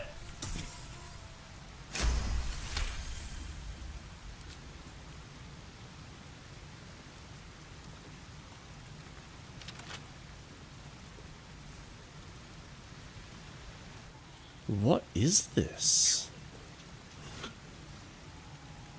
Bottle. Camp supplies. I'll take that. What else have we got here? It's gonna hurt. Yeah, We have a quill, a cup. Jump. A scrap of paper containing what appears to be ideas for a love letter. Can't compare her to the moon or the stars or any of that rubbish because she lives underground. She ain't got any scabs or boils, so can't complain. The best ones might think I'm too small. Tell her I'll buy a footstool for when we're kissing. Put some dead spiders in my hair next time I see her. Probably just send her some bits of people what I killed. Rightio. Can I lockpick this? Oh, there's an easier way of getting there. Oops. Yes, I can. Do I have the requirements? Yes, I do. Success. Just gonna. Hello. Oh, hubba hubba. Magic of the Weave, an introduction. No. All right, fine. Fuck you. I'll do it this way. Where is the letter? Oh, I'm not gonna pickpocket you. Do it. Do it. Parchment. Help us out.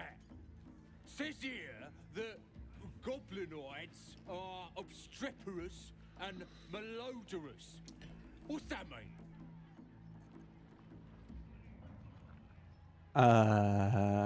It means mephitic and voicerous. Oh, yeah, of course. Yeah. I'd have said that. Bit wordy though, isn't it? Still, only other stuff to read round here is the filth clagger scrawls in the latrines. I love how they make all the goblins sound like they're like all part of some sort of British rock band. That's so true.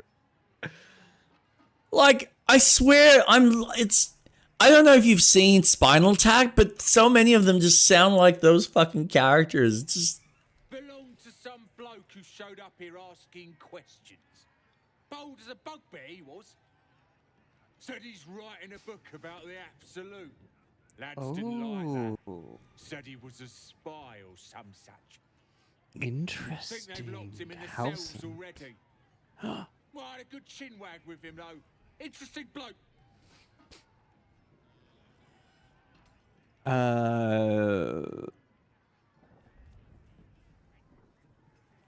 Could I see the manuscript? Finished with it. There's enough reading here to last me a lifetime. As the symbol glows, power courses through you. Authority.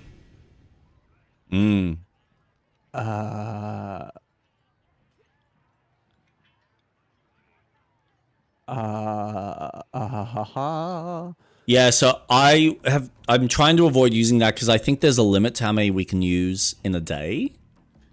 In what? The Illithid wisdom. But if you can use your bard deception or like your persuasion. I don't think the Illithid is. Are you sure? Because we haven't. I have my mouse over it and it doesn't say that it's limited. Okay. I mean, yeah, I got the same sense, but I wasn't. But I am going to do deception. I want that book. Of course you do. Ah. Oh god. Come on. Oh god.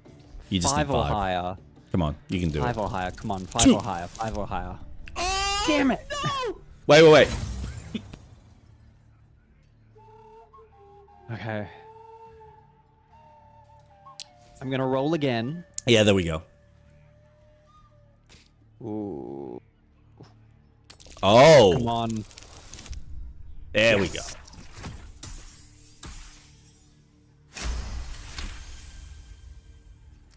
Much better. What does some bleeding outsider know that I don't? I'll be famous. And nobody will remember this pack of lies. Awesome. Oh, he left. Oh, man. Parchment. Read. Childish doodle of a goblin presenting a fungal banquet, bouquet to a drow adorn this crumpled letter. Dearest your excellency and most prettiest Minthara, you might not remember me. I ain't nobody important after all. Not yet. I was chasing chickens with the lads when you came to visit Boss Ragslin. You looked right at me when you told him that if we was as good at killing humans as we was at plucking poultry, we might be worth a damn. Made me feel proper special to be recognized like that. Next raid, I'll spill so much blood, the Absolute'll have to notice me. Then I'll come to Moonrise, and you'll notice me too. I'm the one with the stumpy leg and the gammy eye. Clagger. Cute. Now, I have an axe for you, my dear. 5 to 16. Excerpt from Volo's forthcoming guide to Goblin Society, My Life Among the Conquering Host.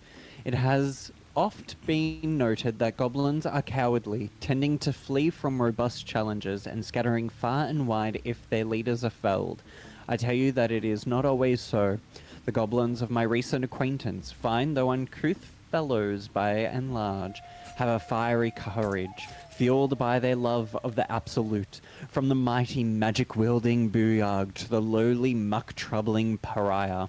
They seem more willing to fight, and indeed to die, for this new god than even the most stalwart devotee of Helm or Tempest. So far, I have been unable to discover the domain or provenance of this emboldening deity, but with every hour that passes, I come closer to the truth of the matter. For now, know this, priests and trusted devotees of this god, even be they goblins, are capable of wielding more powerful magics than I can even conjure. What? Oh god. This book is called Magic of the Weave, an Introduction. Few try to understand the weave. A true pity, for only they who are truly attuned to the weave can rightly call themselves spellcasters. Thus comes the question, What is the weave? It is an essential element to the universe. It runs through everything in unseen threads. It is what makes magic possible. It is also, though I will not go into further detail here, the goddess Mistra herself. See the magic of the weave, Mistra and the spell plague. The weave isn't magic precisely. Rather, it is the raw material from which magic is woven, not entirely unlike how a collection of threads is shaped and formed into a garment. Those with the necessary talent and skill can manipulate the weave and perform magic by casting spells. Developing this skill takes years of learning and constant practice. You might have heard of those who can cast spells even they are born with an innate connection to the weave, commonly called sorcerers, or worse, because they struck a bargain with an otherworldly creature, also known as warlocks. Do not be deceived. Their magic is unpredictable, uncontrollable, and in some cases, not even rightfully theirs. No, to truly know and manipulate the weave is an art. But those wizards who master it will know the limitless power and beauty the weave provides. Where to? I will steal this. Oh! What happened? I didn't think they would catch me. Try and talk your way out of it. I am going to... What did you do? I stole the book and I didn't think anyone could see me. I'm gonna be deceptive. Oh my god, I'm screwed. I got it at one. Uh-oh, SpaghettiOs. I got away with it. Let's Oh, send that nice. Good job. Okay. Thank you. I just can't do anything else.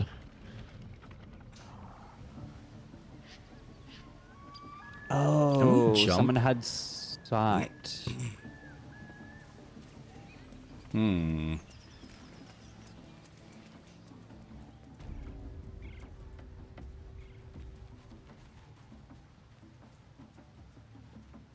just gonna keep sneaking.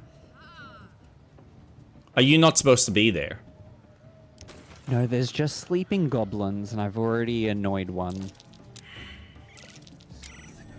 Ooh. I'm finding stuff up here, so this is great. Good, good, good, good, good. And I got a nice axe for a Karlak as well.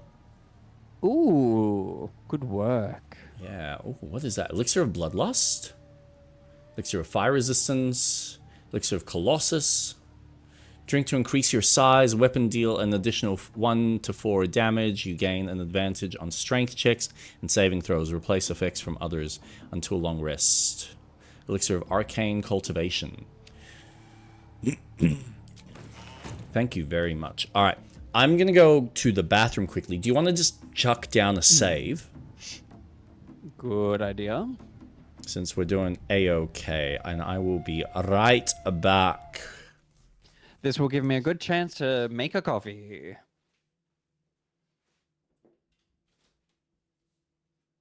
I'll be back, people.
Okay.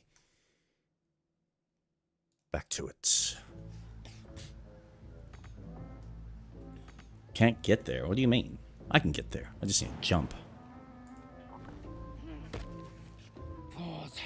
Oh. My head hurts bad. You crash about like a drunken ogre. I'll rip your tongue. Break your legs.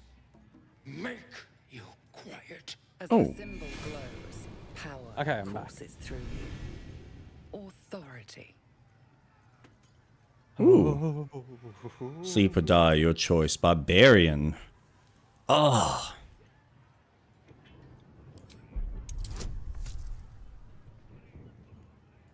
Let's see how we go. Oh, baby, come on.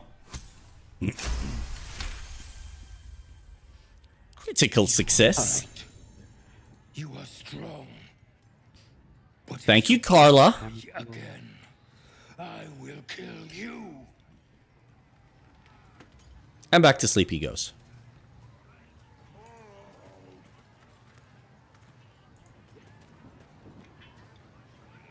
Now the question is, will my character come down?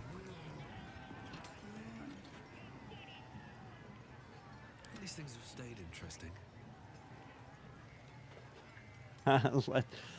Let's just take what we can get. What heck? My head hurts bad. Oh no. I think I just pissed him off. As the symbol glows, power courses through you. Let us dig.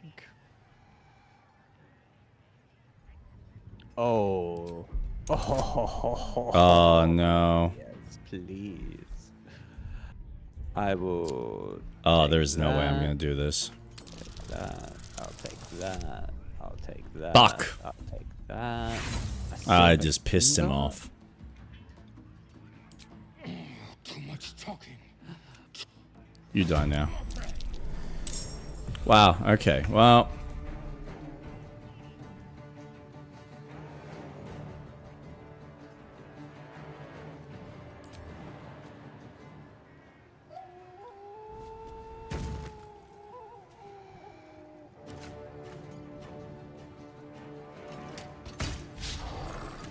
Oh, come on.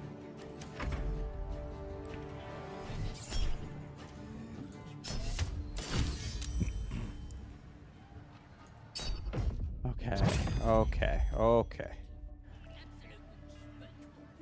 That was good. Good find. Oh, dude! Well done, Gale. Well done. Oh, are you at the top? Yeah, and I just pissed off these assholes. That's why I was sneaking. Yeah, look, I got past with a barbarian intimidation game, but like that's just. Now I pissed off a lot of them. That's funny. And I probably just started the fight with the wrong person. Critical miss. Yep. I'm about to die, I think. Oof. Hold on. See how we go. There's a violin. Ooh. Hide armor. I can't use that. Boots of aid and comfort. Square-C shoes. Refined vaulting jump. Distance is increased by 1.5 meters. Acrobatics. Ooh. This ain't good. You gain proficiency with longbows and shortbows. In addition, your ranged attack deals an additional 2. Wait, what the fuck? What the fuck? What did you do? He's like healed him somehow by punching the shit out of him. That was bullshit.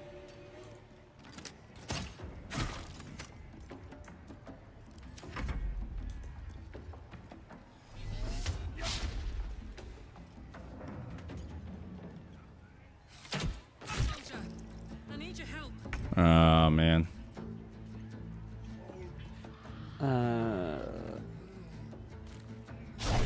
Yep, Kyoko. I'm gonna deal with you first.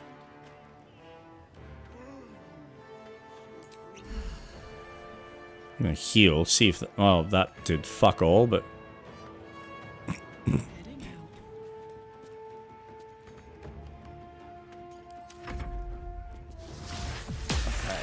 let's purchase. Uh-oh. Great. That will come in handy. Oh, man. Come in handy, and... By the way, you're probably gonna have to restart, so maybe don't get too cocky with what Why you are we do. restarting? Because I'm about to die. Oh, well... Oh, we want to play that. Oh, that's fine. When you die, I'll just continue. That's how we want to play? I got no issues with that. We won't get very far.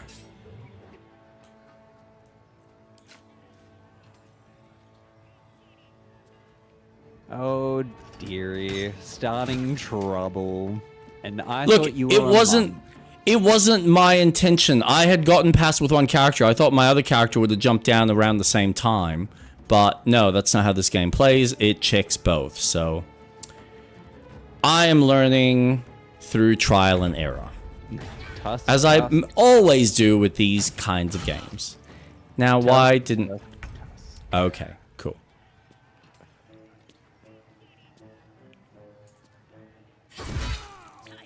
Bye.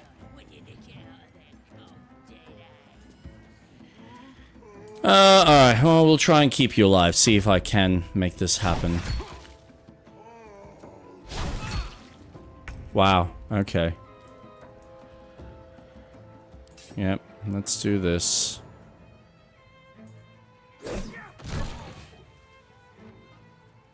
And let's see if I can...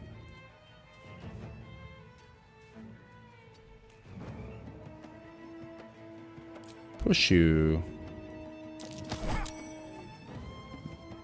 Why does it say athletic success and it did fuck all? Oh, because I'm probably too weak. Alright. You're doing great. Thank you. No, I'm not. Oh no, Karlak is down. Yep. Oof.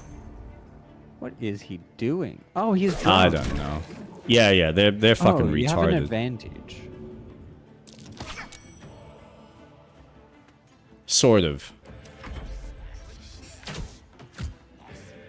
Yep, just kill Karlak. It's fine. I get it. Oh, she's dead. Is she dead?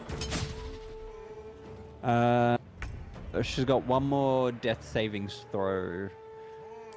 If she fails another death saving throw, she'll die. Yay. Problem is... I don't think I can get to her. And I need to actually jump down. This is fucked.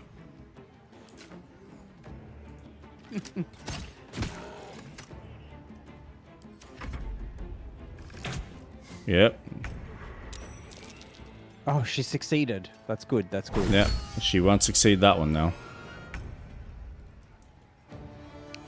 Oh, yeah, just reload. I'll have to go the other direction.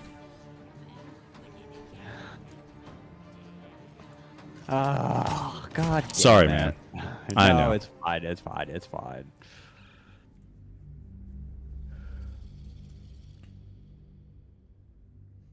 I just... Oh my To god. purchase the armor again. I actually don't know what I've done. Oh, crap. Yeah, I know. How far back? I'm trying to remember how far back you did save. I know it was when I went to the bathroom. So it would have been... I think you were just on the bridge up here. Or up the top. Yeah, okay. Have I So been to the other basically- side? No. Don't piss them off. And jump back down this way. Alright, cool. Lesson learned.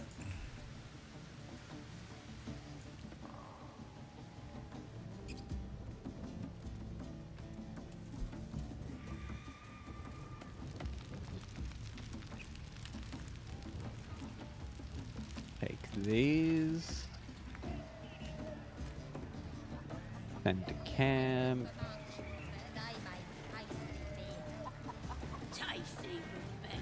Come on, Gale. Yes.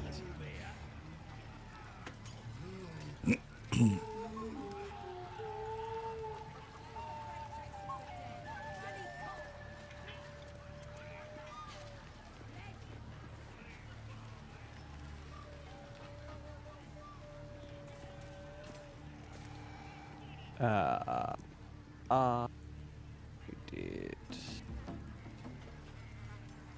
that.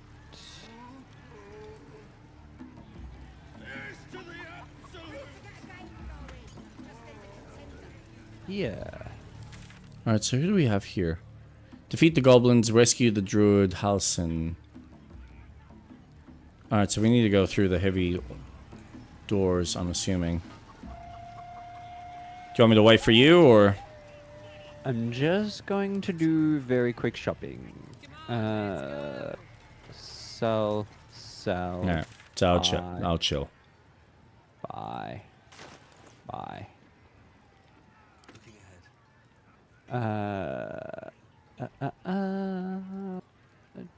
Do I have anything else that I want to sell?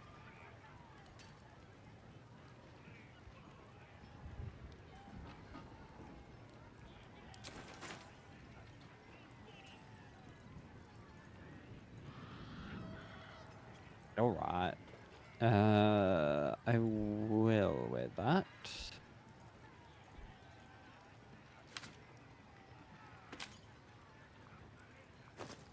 That's better.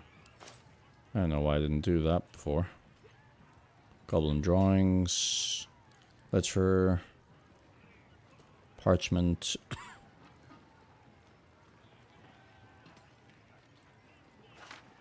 Put you into here. Alchemy pouch. Camp supplies.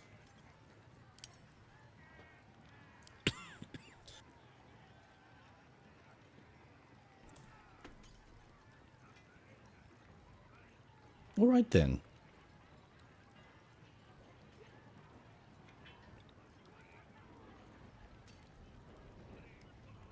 During combat, when wearer starts their turn with 50% hit points or less, they gain momentum for 1 turn.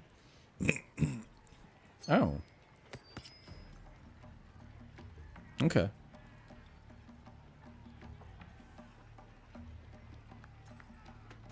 Cut your weapon. Okay.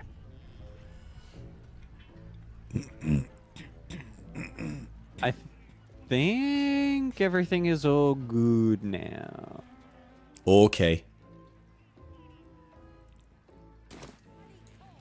Let's go inside. Bloody racket. Oh, come on now. They're just having a bit of fun. Oi, so much fun. Oi! Ain't no party in here. Shut it, Graw. Olak cleared us. Got a visitor for the drow, I do. My arse. What's a true soul want with any mate of yours? Private business, that is. Raiding business. But if anyone wants a piss pot guarded, we'll call. Just get your friend branded proper. Right, Sazza? Got better things to do than... No, you don't. Come on, then. Bloody racket. Oh, come on now. They're just having a bit of fun. Oi, so much.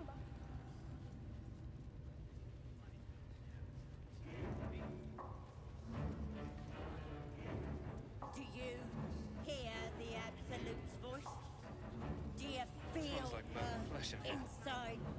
Now here's somebody special. The Absolute has touched you, hasn't she? Okay. Priestess got needs to touch you too. Hold out your arm so I can mark your flesh. Ooh. Hold up. I assume this mark has a purpose. Oh, I got distracted. Oh, who are you? Shows our devotion to the Absolute. These maggots see how strong we are with her guidance. Whole camp will be branded soon, and you should be too. You ready? Brace yourself. This'll sting. I'd rather not go through this. Maybe you don't need it. After all, you're special, ain't ya? Like me. She probes your mind, tangling your thoughts with hers. A familiar sensation. She too carries a parasite. Darkness seems to swallow the temple, leaving you with a vision of the goblin priestess receiving instruction from a handsome young man. One of the chosen. No problem at all. Let me see your wares. Dissolves away. You stand before the goblin priestess in the temple once again.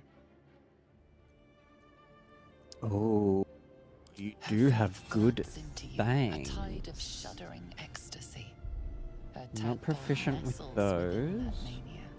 Secure. Not proficient. I feel you in there. Digging around. Works both ways.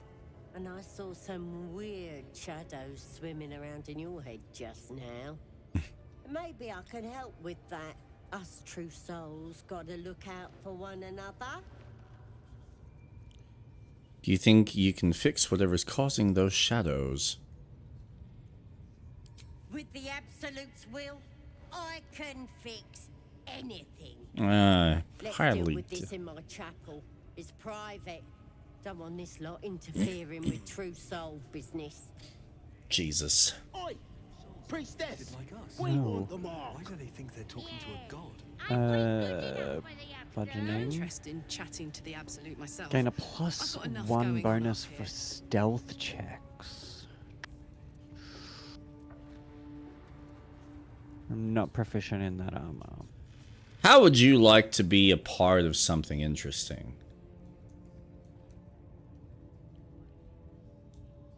Sure. We got a goblin here that seems to have a tadpole in her brain as well. Oh. I'll wait for you. I am gonna purchase that. Who are these? And I'm going to trade. Lest you fancy blowing your bones all the way to Baldur's Gate. Oh, Jesus.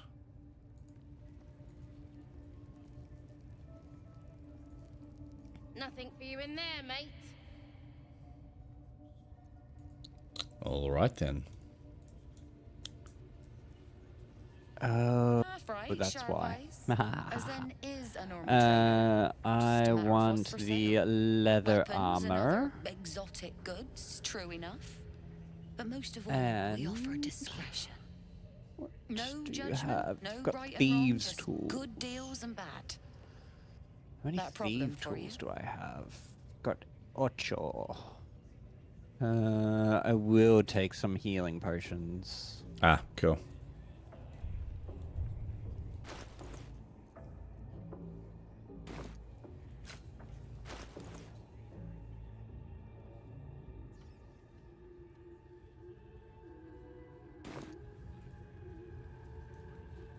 And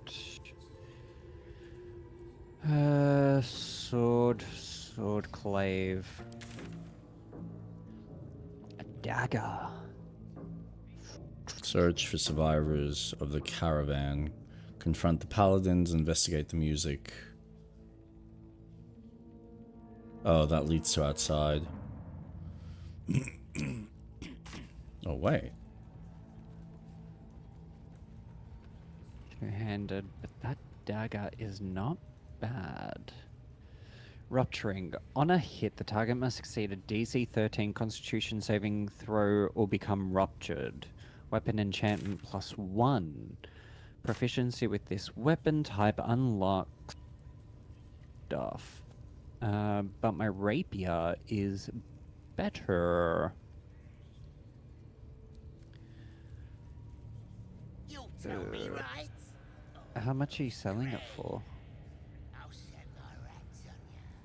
130? Poor No. lad. I could give you peace. How is the adventure going so far? What is the plan in this goblin camp? I have no idea. We are still getting our bearings. And starting fights. Yeah, that seems to be my trick. I'm trying to stay out of trouble. Come and join him if you like. As the symbol glows, power courses through you. Okay. Authority.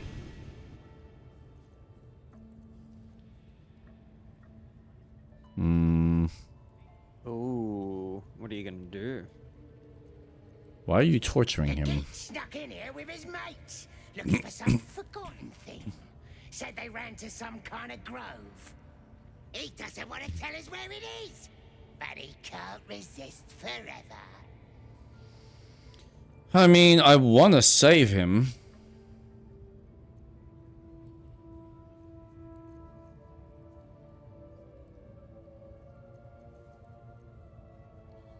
Character select. No.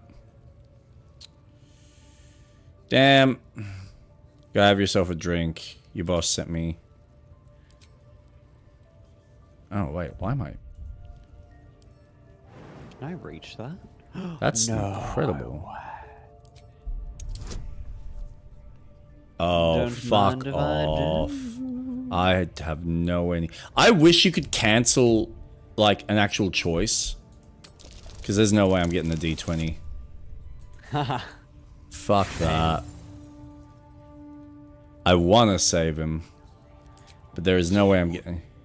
I'll believe that when I see it. Hmm.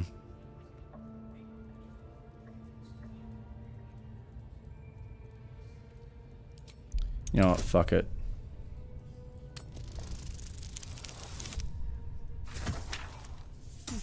Let's talk to the rat. Something stirs deep within you, hungry and alert. It's taking something you'll never get back. Sorry, sir. I didn't realize. It's all yours. Just don't be too rough, maybe.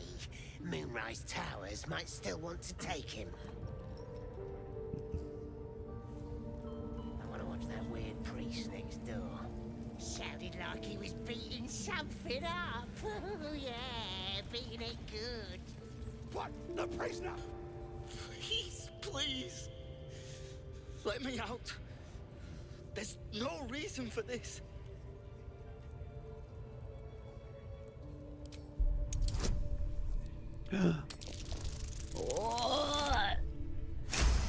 Damn. That part I'm good at. The lock clicks and opens. Oh, look at you go.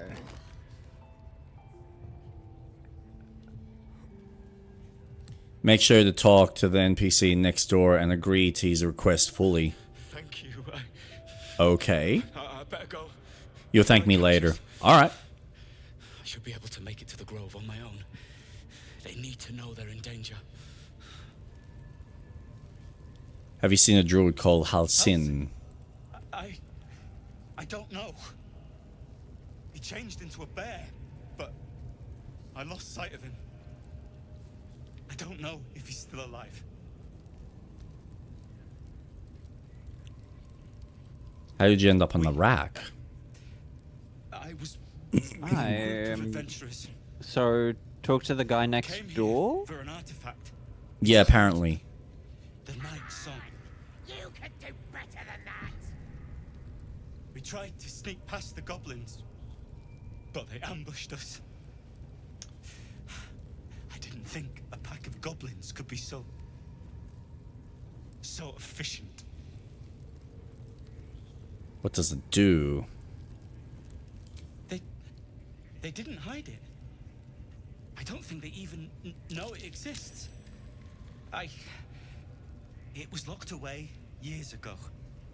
Somewhere underneath the temple. Hmm. The place was supposed to be abandoned, but Oh. when we arrived... What prisoner? What else do you know about the temple? Any other treasures? I'm not sure. All I know is there's a passageway to the Night Song. Hmm. Brian had instructions, but the goblins got him. They said they'd eat him. I have to go. I have to get out of here. I don't know. The boss didn't say.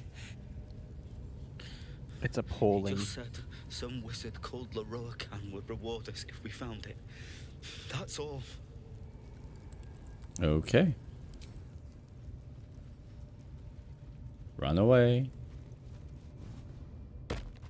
Alright, well, there is actually an escape route. I have no idea where it takes us. Let's have a quick look here. Because now I'm curious. Clever man. How did you know? Passageway. Oh! Righto. I don't know if that's necessarily a clean way out, but it's certainly a way.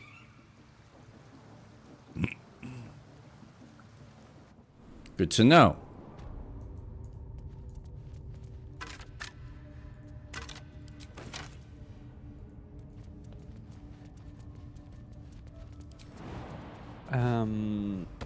And how would you do that?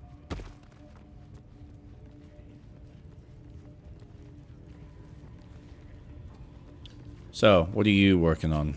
As the Maiden of Pain, the goddess Loviatar teaches us. Just chatting. Through penance, administered by my skilled hand. My work can grant This guy's gonna peace and punish me? serenity, the likes of which alright, why not? I have something exquisite in mind. Both Loviatar and I are interested in how you handle pain, dear one. And should you delight her, you will most assuredly receive her most gracious blessing.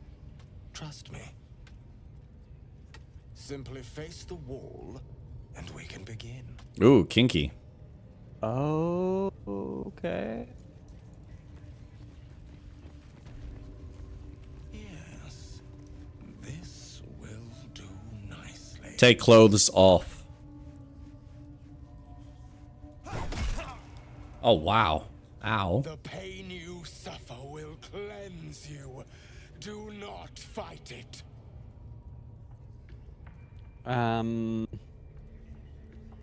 Ooh.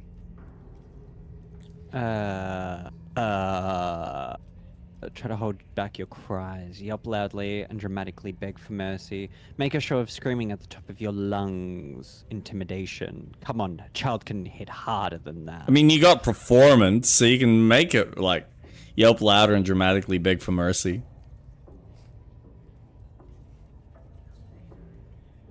Yeah, you know what? Let's have fun.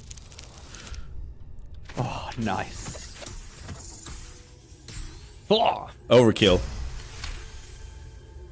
Your voice sounds so sweet, dear one. Keep going. Smack. Sweet child, while I enjoy Now I'm just in my underwear. I'm afraid your reaction was lacking. Oh. To gain Loviatar's favor, every single strike must be met with an honest cry of pain, or perhaps a touch of begging. Nevertheless, thank you. And I pray you've learned from today's little lesson. So, you got a beating and got nothing out of it?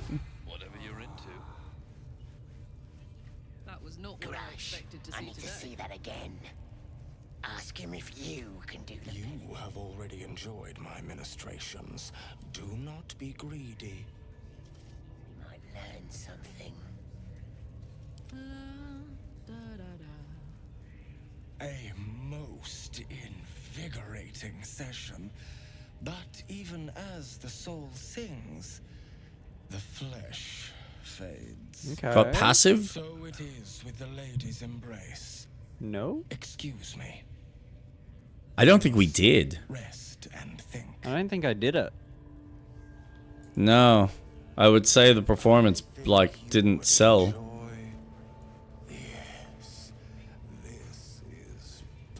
He did something wrong. Yeah, clearly. Oh.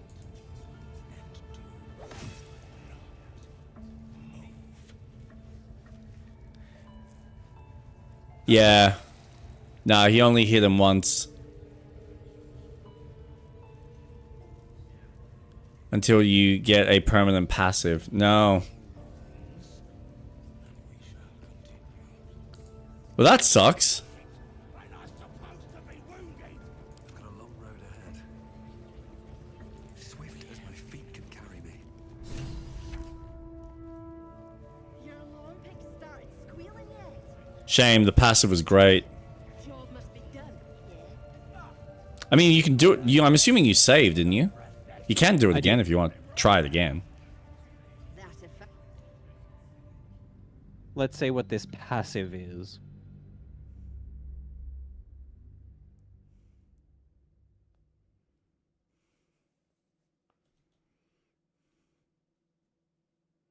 Take clothes off before.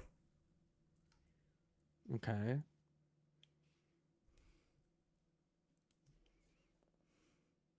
Do you just want Street Rat to be naked? Is that what it is? Like, is this satisfying your sexual urges, Impulsive? Is this why you name yourself Impulsive? Impulsive thoughts. Impulsive magician. Magic with my hands. As he rubs. Yes, yes, yes, yes. An artifact, what does it do? Blah, blah, blah. La-di-da-di-da. Yes, leave. Please leave. Go away. Don't come back.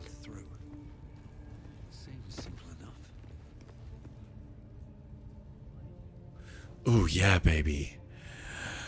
Oh, I love your underwear. Take that off first.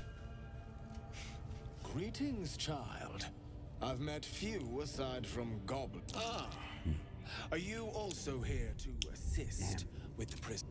Alright, while you're playing with him, and he's fun little urges, I'm just gonna jump here again. And go inspect some good old bones. Them bones, them bones, them dry bones. Alright. Now that I got that.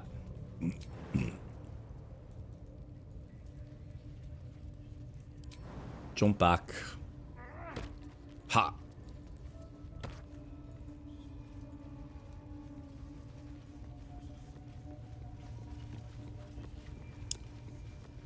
Alright, so now you're going to get your beating. Alright. Beat me. Ow. Yeah, I know, right? The pain you suffer will cleanse you. Do not fight it. So I guess you don't want to put on a performance. Try to hold back your cry. No, make a show of screaming at the... Oh. Man, this is... Yeah. Or do you just go, stop, that's enough? I don't know. Want to intimidate. Because I want to be hit.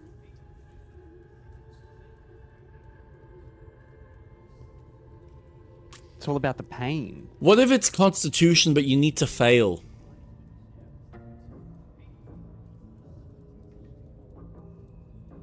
Oof.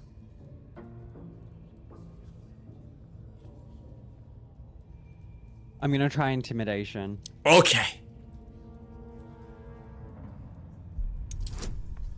Oh, Jesus. Dude, you got heaps for intimidation. Yeah, I forgot you got the eye, man. Psh. Yeah, do it again. You want more? As you wish, dear one. Oh, you get another hit. There you go. Kersplonk. Ah. Oh. Wonderful. Just wonderful. I'm gonna do Should another I look? intimidation check. Should I take over? Oh my god.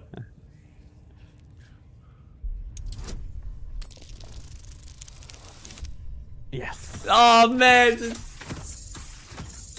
You're gonna get a beating of a lifetime. I think I'm gonna die. I think you are. Wonderful. You want more? I'll give it to you. Eek. Oh my god. Ooh.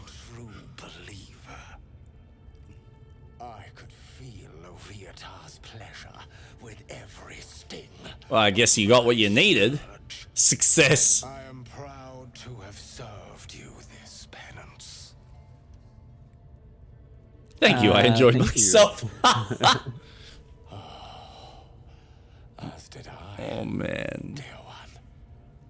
Loviatar herself. You got a round of applause from Impulsive. She has deemed you worthy of her blessing. Yeah, with that body. Pay up, Impulsive. This show isn't for free. If you want to see my butt nakedness, you've got to pay up. And on a personal note, thank you. That was positively divine.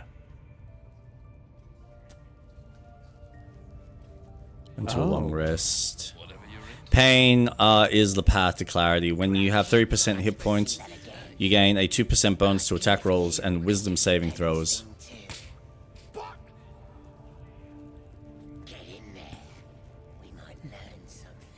That's awesome.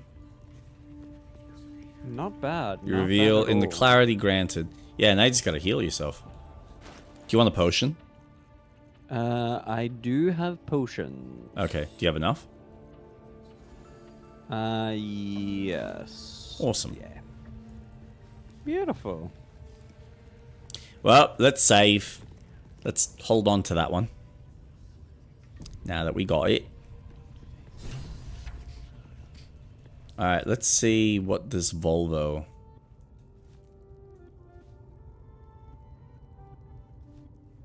Actually. I should go in and speak as you. It's true what they say. Yeah, good idea. I might get him killed if I go there. Don't go bothering my pigeon. He's mine. So I see. Do you have plans for this pigeon? Keep him safe. Listen to him coo. Till I gets hungry or some such. What's it to ya? Your pet is actually a rather famous writer. I'd like one. I'd hate to see such a lovely creature in a cage. Then catch one on your own. Oh. As the symbol glows, power courses through you. Authority. The hell did you say to me? Bitches, please.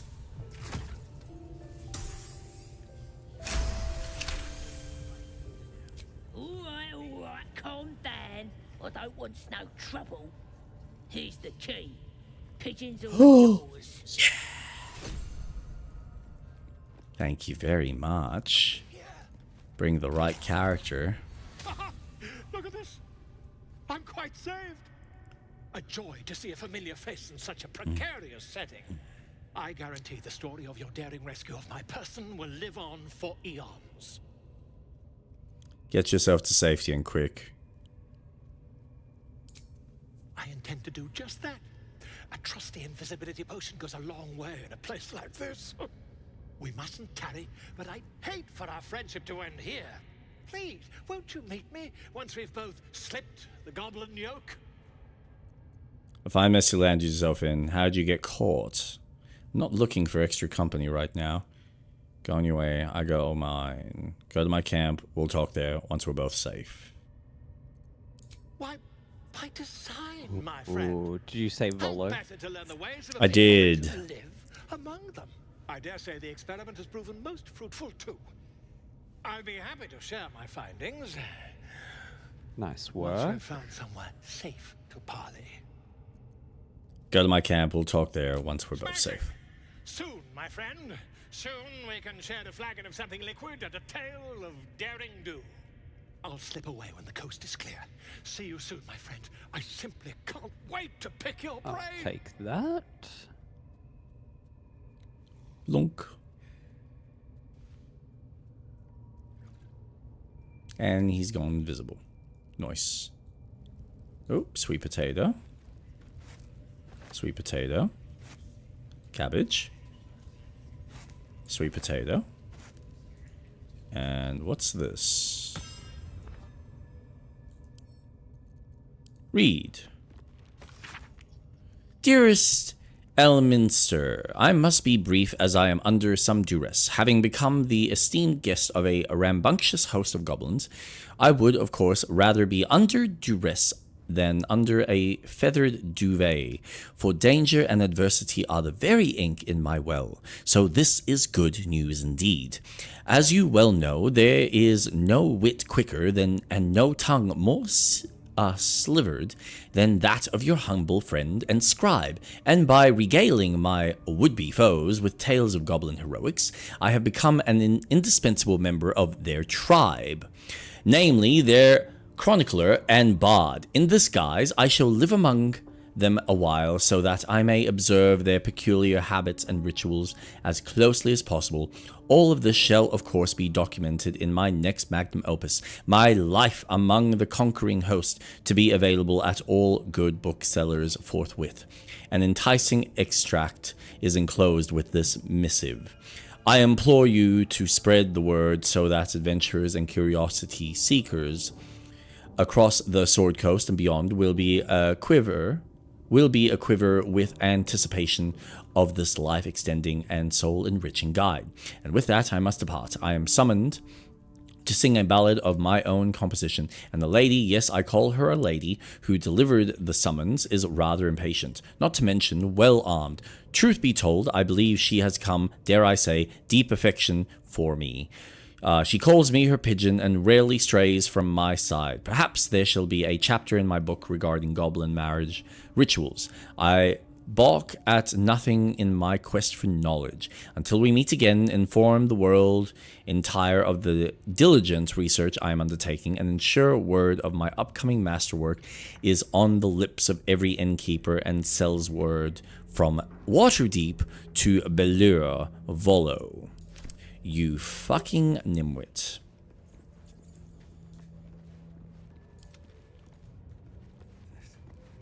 Now, where did you go? I went through the roof. Like I've been exploring the rafters. Oh, you're up the top. Okay. Well, I was gonna ask if you want to come back down so we can maybe talk to this weird goblin priestess. You've timed it well, my friend. Already turned quite the prophet today. So you recognize the crest she bears, the winged serpent of the Let's Centaur. head back down. You're no normal trader. You're part of the Black Network. Half right, sharp eyes. As then is a normal trader. Just a matter of what's for sale. Weapons and other exotic goods, true enough. But most of all, we offer Wait, discretion. where are you going? Judgment, no right and wrong. So I'm just next to that trader that you were talking to last.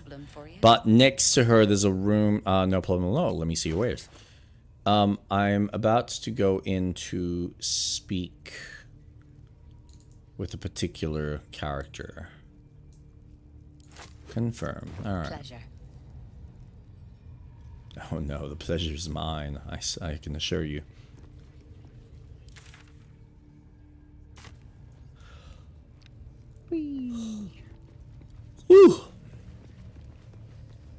Ah, you went up that way.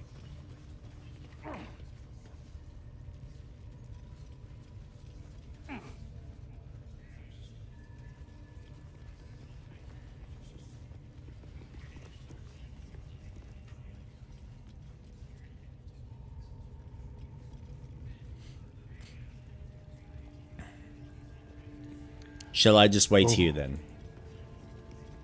Or did you want to continue exploring the rafters? If you want to talk to the princess, you Oh, it's not the can. princess. It's a All right, maybe just chuck down a save then, because I don't know how this is gonna go. I don't have your charismatic voice. I should speak up. Oi, come here. Ready to clear your head?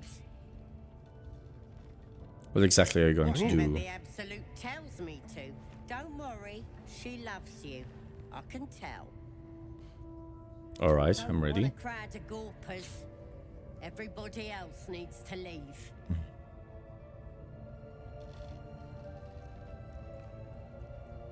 Wait, really? Hmm. Wanna dance? Moving it.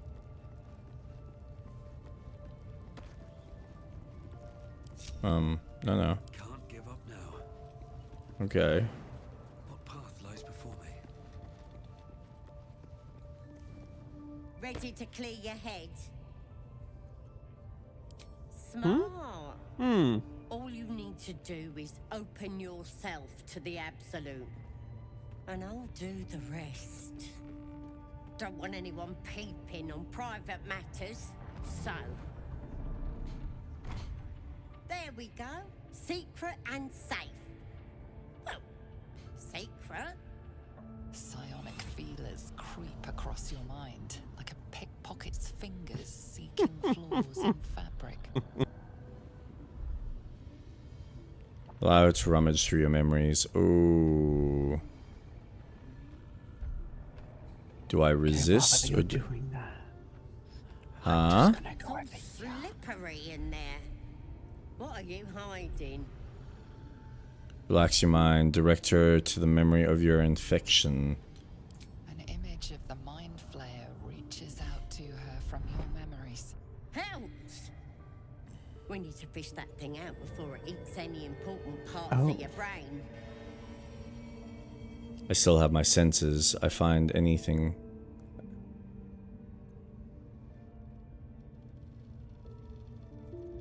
Pretty sure one of those parasites is squirming in your head too. It's messing with your brain. You're seeing things, probably hearing voices too, yeah? Gets it out. Don't you worry. I've got everything I need to fix you. Messy. Might get a bit messy though. What exactly does your plan It involve? involves you putting your trust in the Absolute. Simple.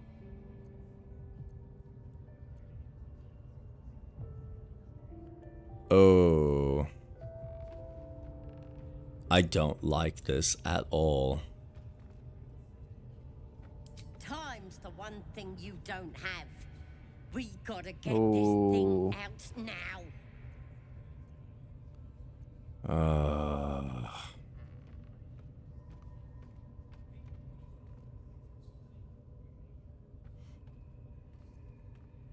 I guess we're doing this the hard way then. Oh god. Sweet dreams. Jesus, bitch. Wakey, wakey. Anything Don't bother happen? struggling. You Oh, ain't yeah. going nowhere. You're shackled? Mm-hmm.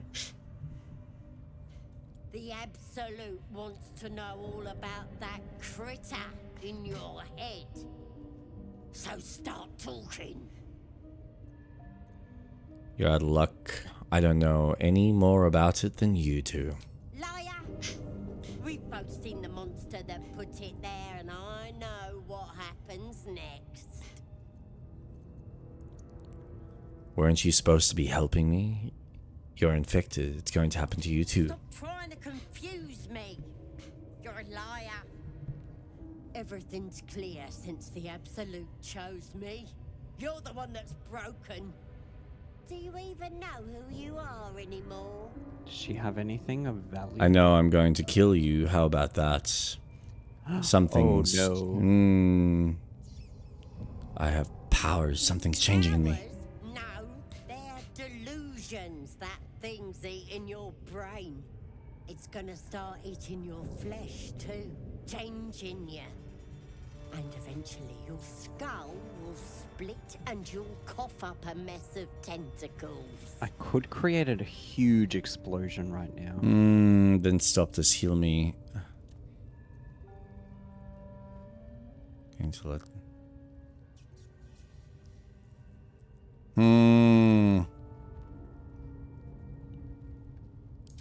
Think you're special, do ya?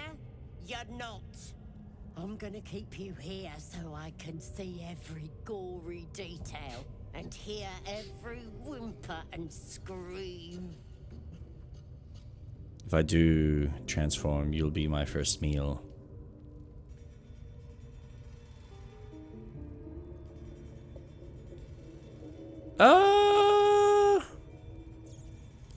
Not likely.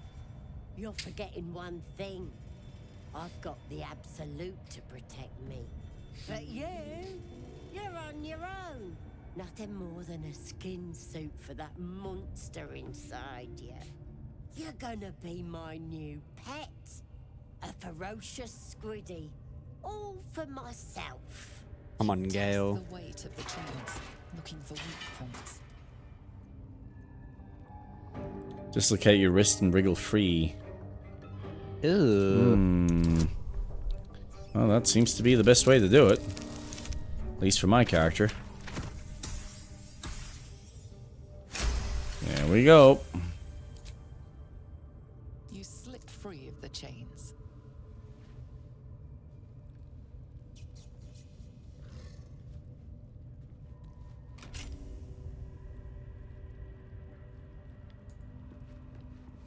Yay. Nothing for you in there, mate.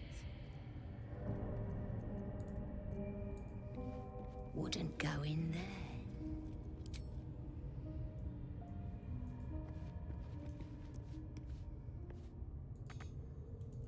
Okay. Basic poison. Scroll of hold person. I bet that'll fit in my pack.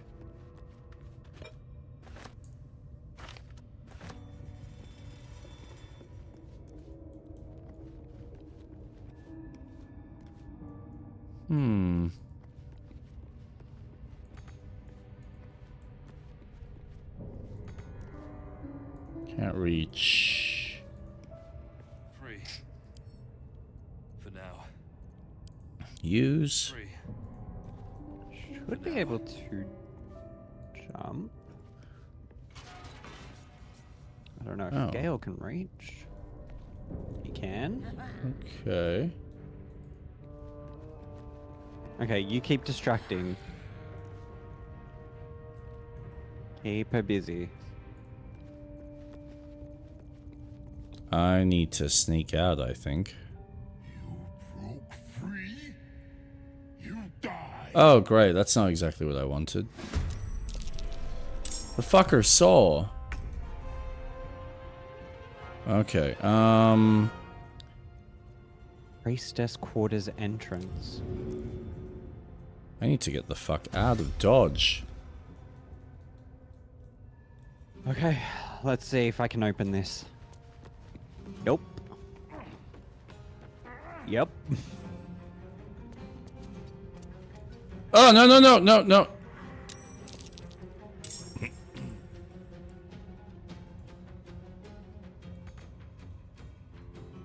Oh, are you here to help?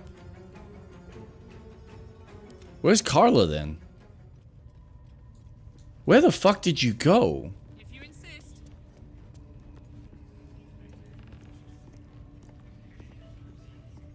Where did I go? Yeah.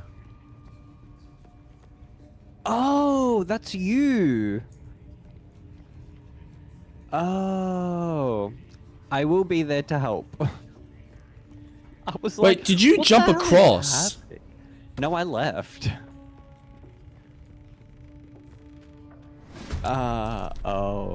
Oh, right. The door's right here. Yeah, okay. I'm with you now. I lockpicked in. I didn't realize you were in here. Yeah. I was being sneaky. I was expecting to like find secrets while you were elsewhere. Nope, we're in a fight now. Okay. Oh god. Oh god. Oh god. What do I do?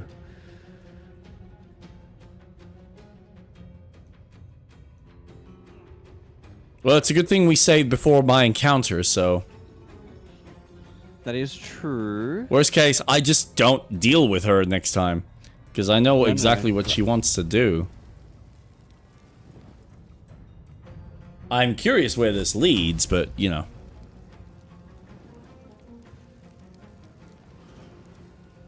I want her to move.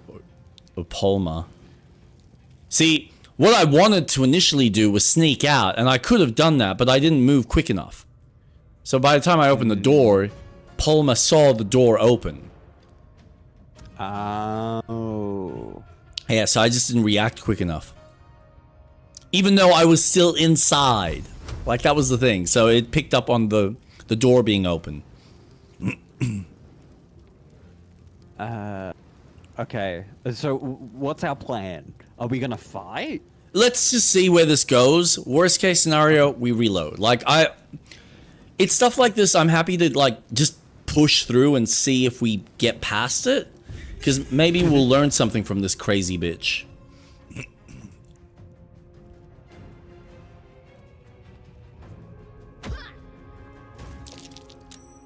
Oh, nice. Oh! Oh! You bitch! Oh, that is... not good. No. No, not good at all. Can Karlak somehow topple Palma down or something? Can't be used. Wait. I don't know yet. I'm trying to see. There's something... Not enough. Okay. If I was... Where are you?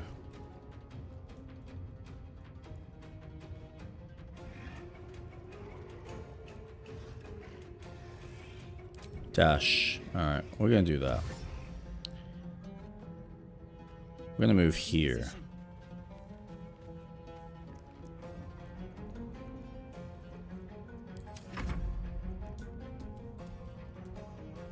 Yep.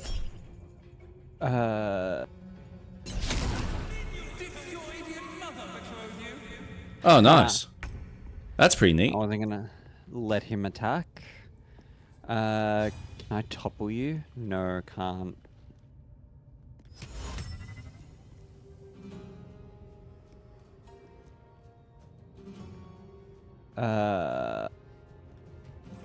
See, I know, like, we are level 4, so this is the correct battle for us, but fuck me, this is gonna be a tough battle.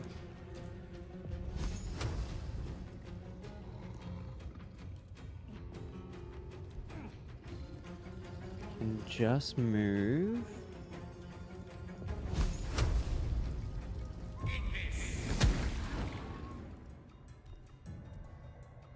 And then do that. Create a dark shroud that heavily obscures and blinds creatures within. Creatures cannot make range attacks into or out of it. 10 turns.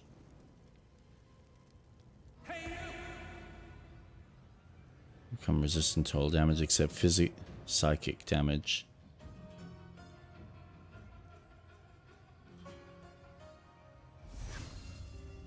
I have to be close. Damn. Hmm.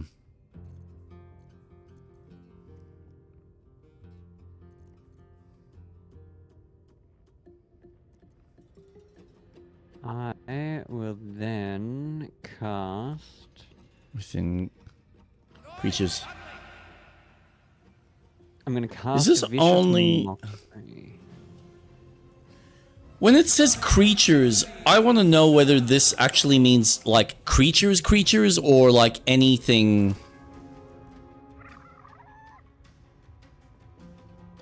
High Priestess. I do wonder whether that'll work. I really don't know. I don't know. No, these are humanoid. So that spell won't work. No. Because Fuck, I'm examining them and looking at. So Palma is a giant. Put creatures into magical slumber. Hold a humanoid enemy still. Yeah, okay. They can't move, act, or react. Attacks from within 3 meters are always critical hits.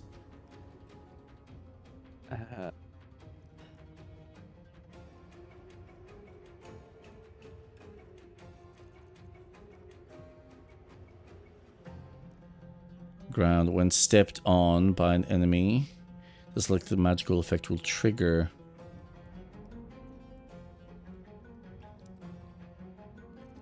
Fucking hell.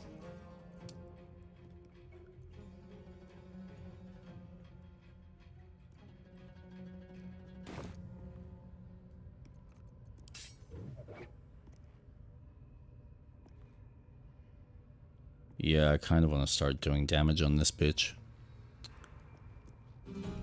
Oh. Actually, before I do that... Where is... That's piercing shot. Where is that spell? Which one?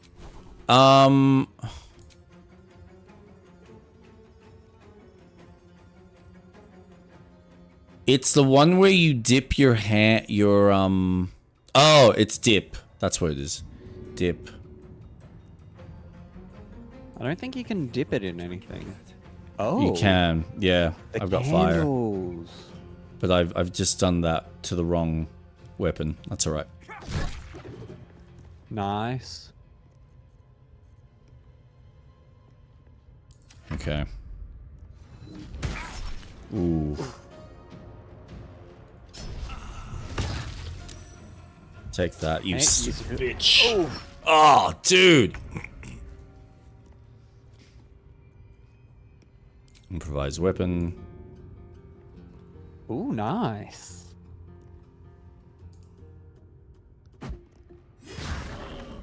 Well, that did fuck all, and I probably would have done more damage with my axe, so fuck you. Alright. Can I push you? No, too heavy. Fuck!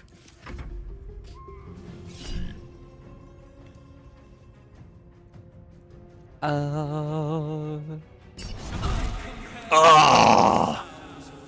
Didn't Damn work. it. I know, it's alright. Then I will use...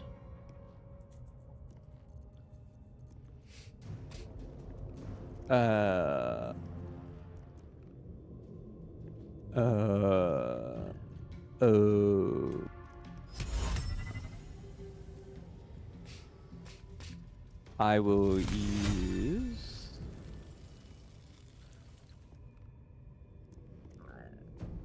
Don't forget to use Karlak's bonus action every turn. Wait, every turn? Do you mean Frenzy?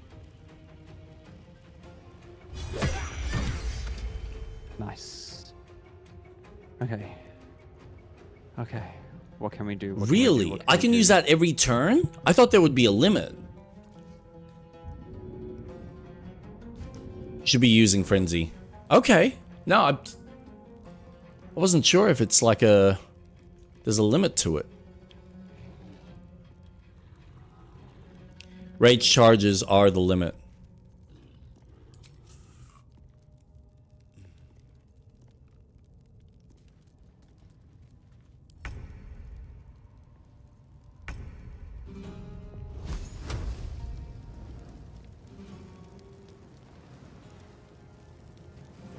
Oh, nice. I didn't realize you knocked her out. Yeah.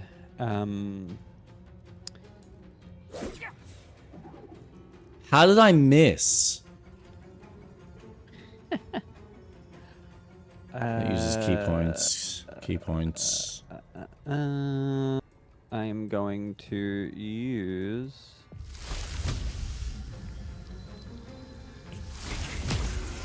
Yes. Okay.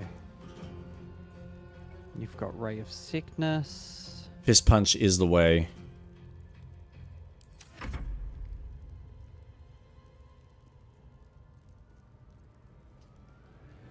You're a monk. You should be using fists and weapons. Yeah, which I'm trying.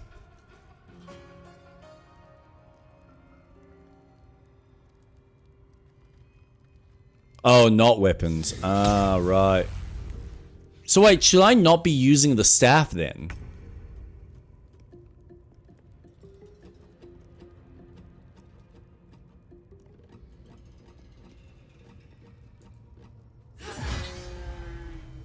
Alright, and I'm going to use a potion. Never always punch and use key points. I never even considered that.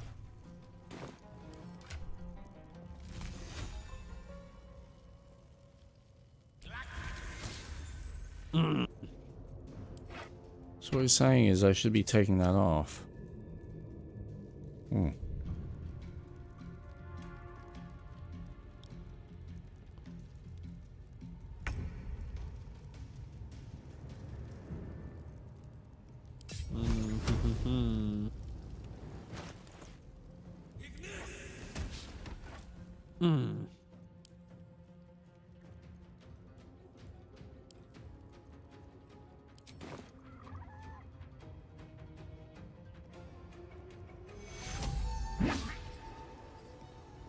Well, I feel like that did fuck all for me, but sure. Do a bit of a heal. See, yeah, I don't know, man. Like, when I look at the fact that it's 5 to 10 versus 6 to 16.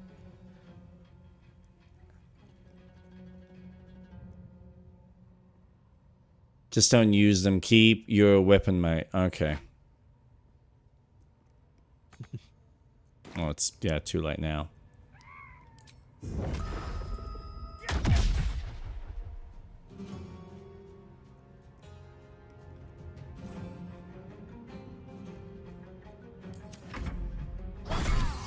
Ooh. Ow. Yeah, that fucking... There you go, you fucking bitch.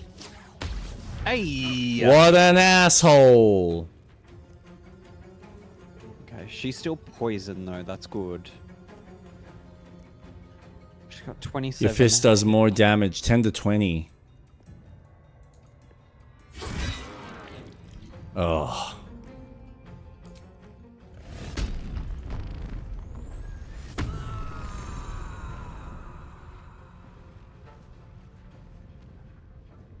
End turn. Nice.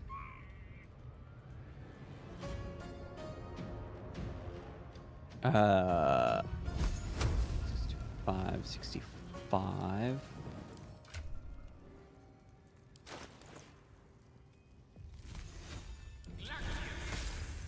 God damn it.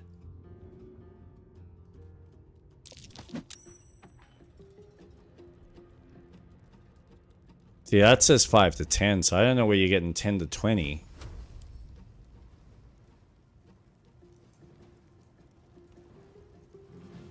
But, sure.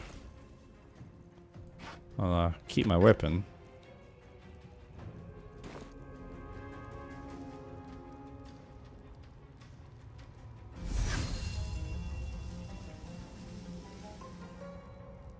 Your attack summons thorny vines that possibly ensnare.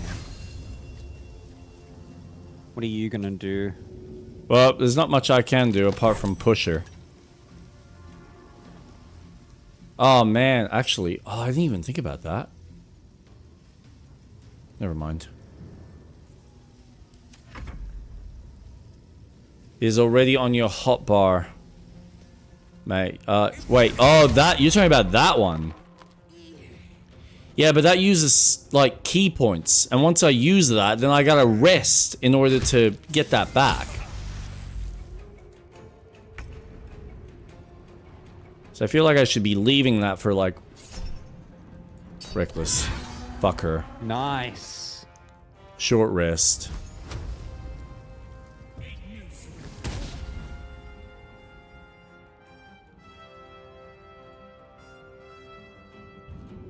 And turn.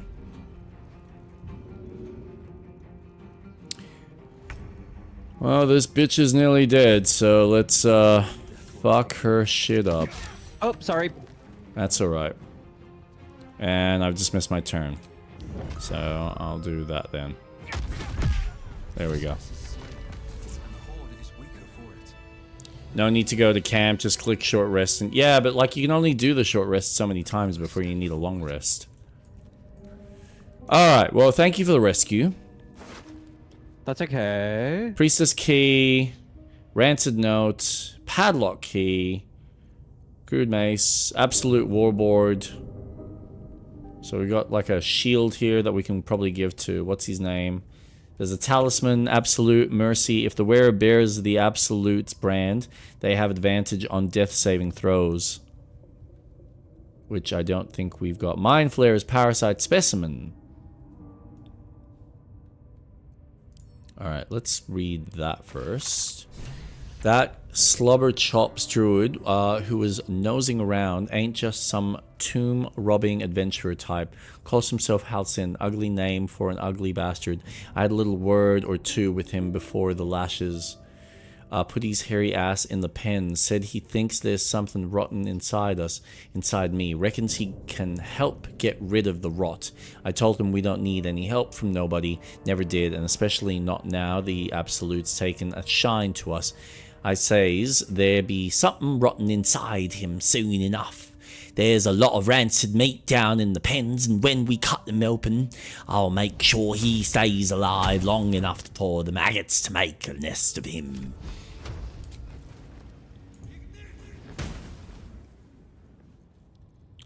Okay, well, I need to fucking heal. Okay, I've picked up a book called Selûnite Journal. Most of the pages in this age journal have been hastily torn out, perhaps for kindling. Thus, the interlocking circles will bring the full moons to match the stars, while casting darkness where it belongs at the bottom. That chasm to the Underdark will stay sealed. I confess the design is not foolproof to outsiders, but I had to sacrifice complexity for material resilience.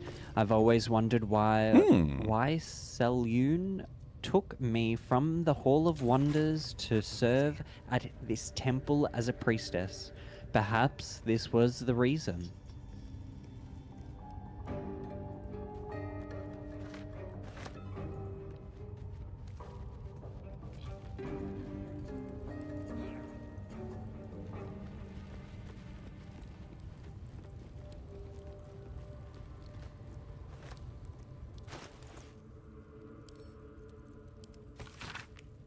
Yep. Okay. Cool. Drop.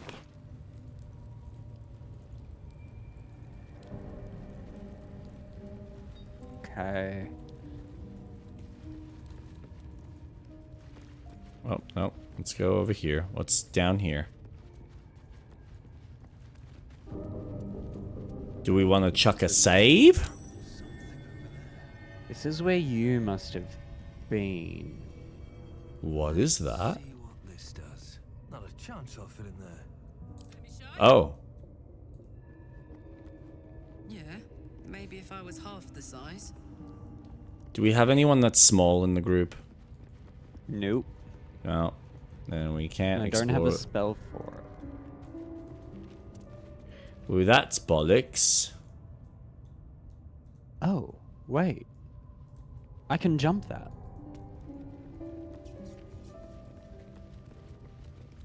I don't think jumping's the issue. Not as bad as it could have. Oh, gee, this looks ominous. Oh.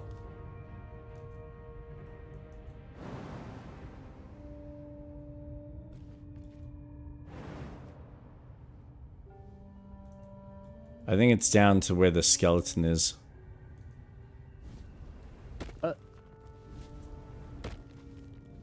Oh, I will take that, and take that. How much farther? You are right.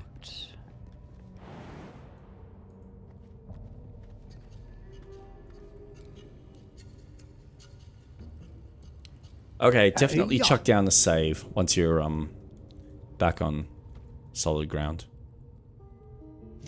Yeah.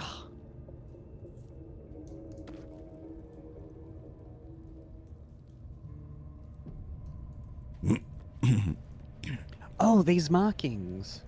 Okay, this eye and... Circles with moons and stars. This must be the seal mentioned in that journal. Maybe we can work this thing out. I'll provide morals.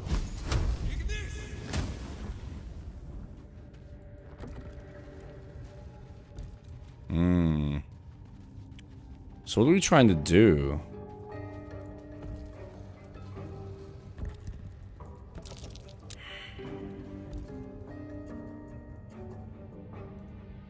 In the journal? Which journal?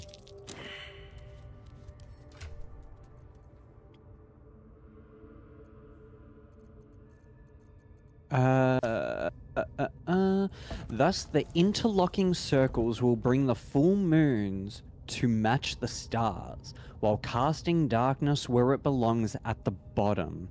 That chasm to the Underdark will stay sealed forever. Oh, okay. So we gotta move that. I'm doing this wrong. But, alright.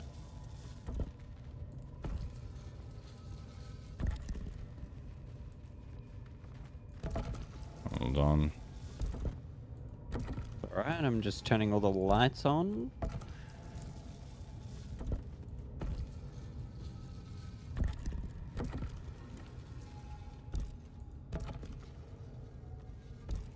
I expect This goes very far down. We'll have to go in to see the bottom. Oh, okay. Wait, there's a lever. There is.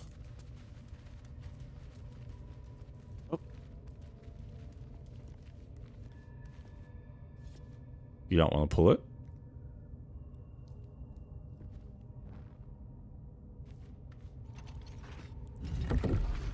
Oh. Oh, does that just open the door? Oh, it does too. Oh, okay. I guess.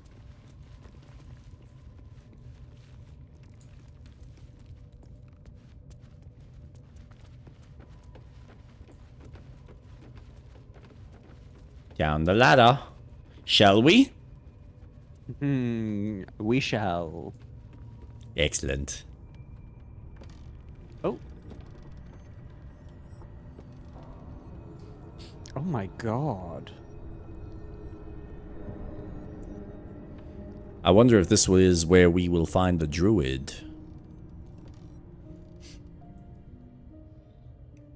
When I was getting used to the sky again.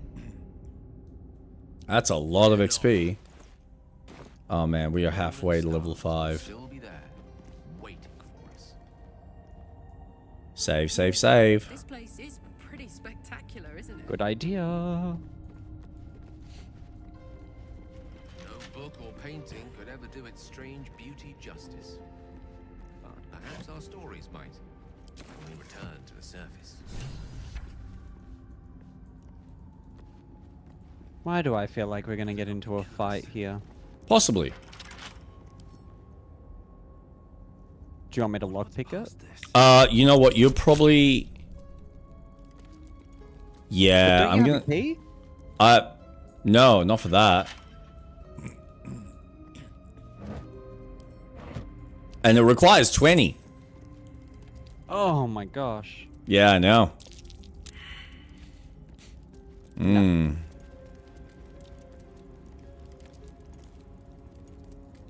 Light hammer. Leather boots. In search of a night song. Nope. Oh, no, not that. Great sword. Helmet. Read. Fascinating that such a seemingly valuable object has proven so difficult to track down. Indeed, treasure hunters the realm over have traveled to the Sword Coast with one goal in mind, to find the Night Song, yet...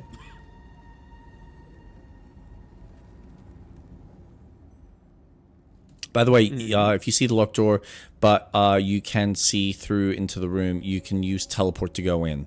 Okay. If you've got teleport. To find Night Song, yet by each they have failed, indicating dead ends, rebuffs, or else disappearing altogether.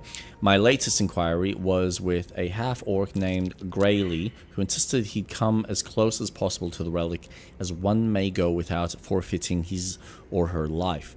He indicated that the object is not, as most reports indicate, in the Selûnite fort adjacent to the river. Chiontha, that is in fact held in a Sharan fortress somewhere in the environs of Moonrise Towers. However, Grayley reported that some kind of potent shadow prevents one from approaching where this fortress might be. Damn it.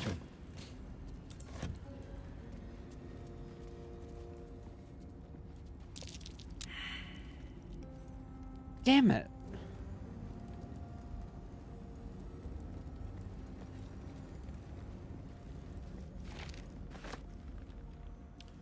Oh yeah, there's definitely going to be a combat encounter. Holy Jesus, this place is massive. Yowzers. Ooh, Helmet of Smiting. Bolstering Smite, when you apply a condition with one of your Smite spells, you gain temporary hit points equal to your Charisma modifying. Constitution saving throws +1. It's medium armor. This thing's trying to get through. Oh god. Kill it. Kill him. What is it? It's a Minotaur trying to get through the door. It's dead. Okay. Makes whatever's ahead Sick. even more intriguing. Wow. Thank God for the statue.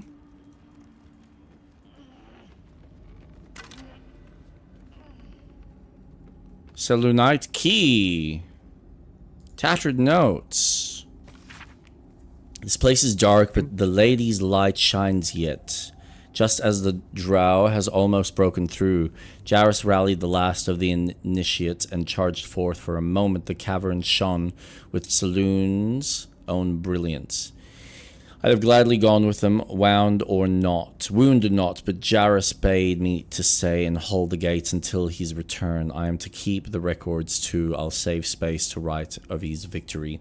It's been days, hours since we collapsed the tunnel. They were supposed to return after the battle. I cannot dig it out on my own. My eyes won't get used to this darkness, but I can hear them stripping the dead. I'm sorry, I haven't learned the death rites yet, but I will hold the gate, I promise. This final entry is barely visible, more faint scratches than legible. Sorry.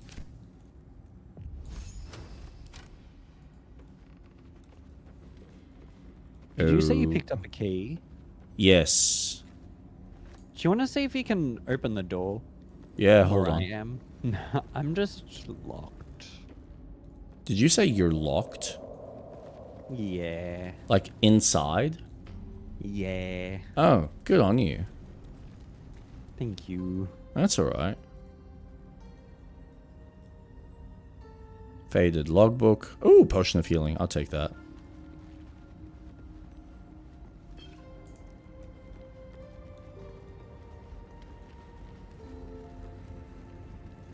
Well, I guess you're stuck there for now, so, it's been nice knowing you.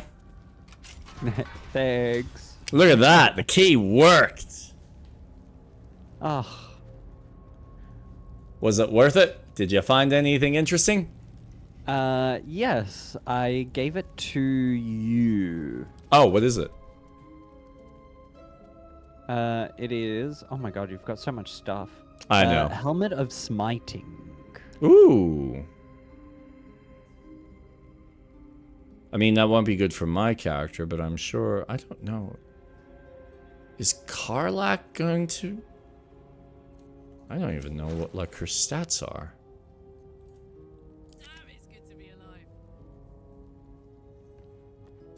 Hello, Swing 8. How are you?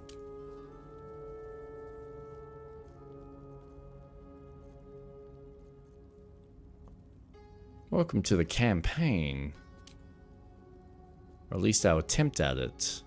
Good, thank you. Did you read this book that's at the statue? Yes. Okay. Armor class, Barbarian Berserker. Yeah, I don't think... Light armor, medium armor. Oh, maybe. Oh, that might work.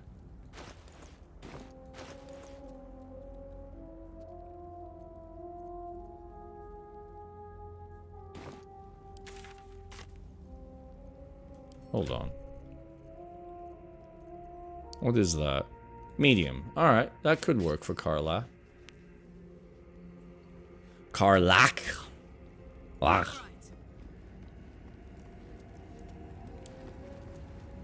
Okay. So... I...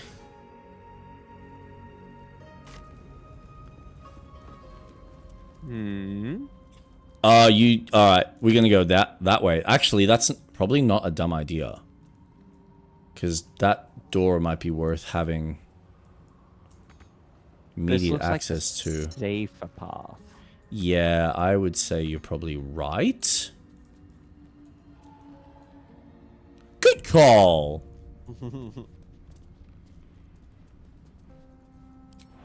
Yeah.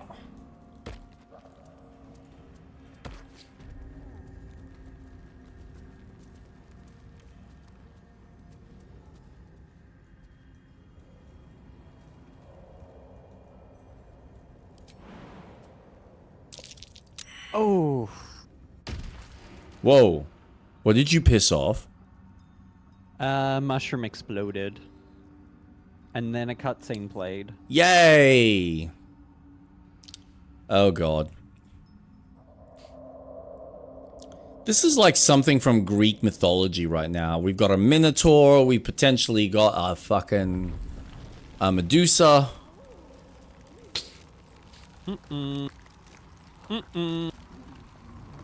Oh! Oh. Oh god, I didn't think we'd see one...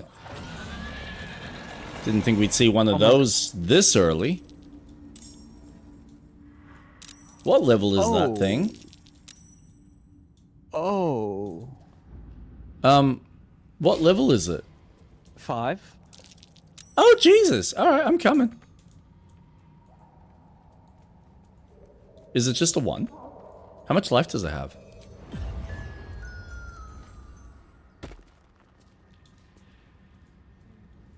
Oh, it has 118 hit points. Holy shit! Way to piss something off. I guess this won't go well.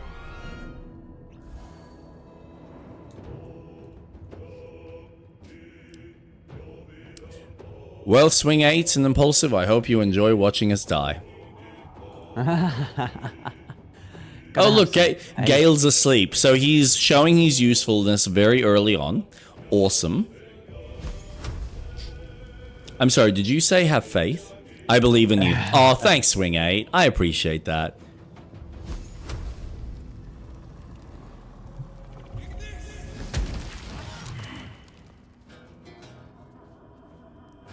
What did you do that damaged him? I hit the mushroom, the glowing red mushroom. Did that guy just wake up? He did. Oh. Can I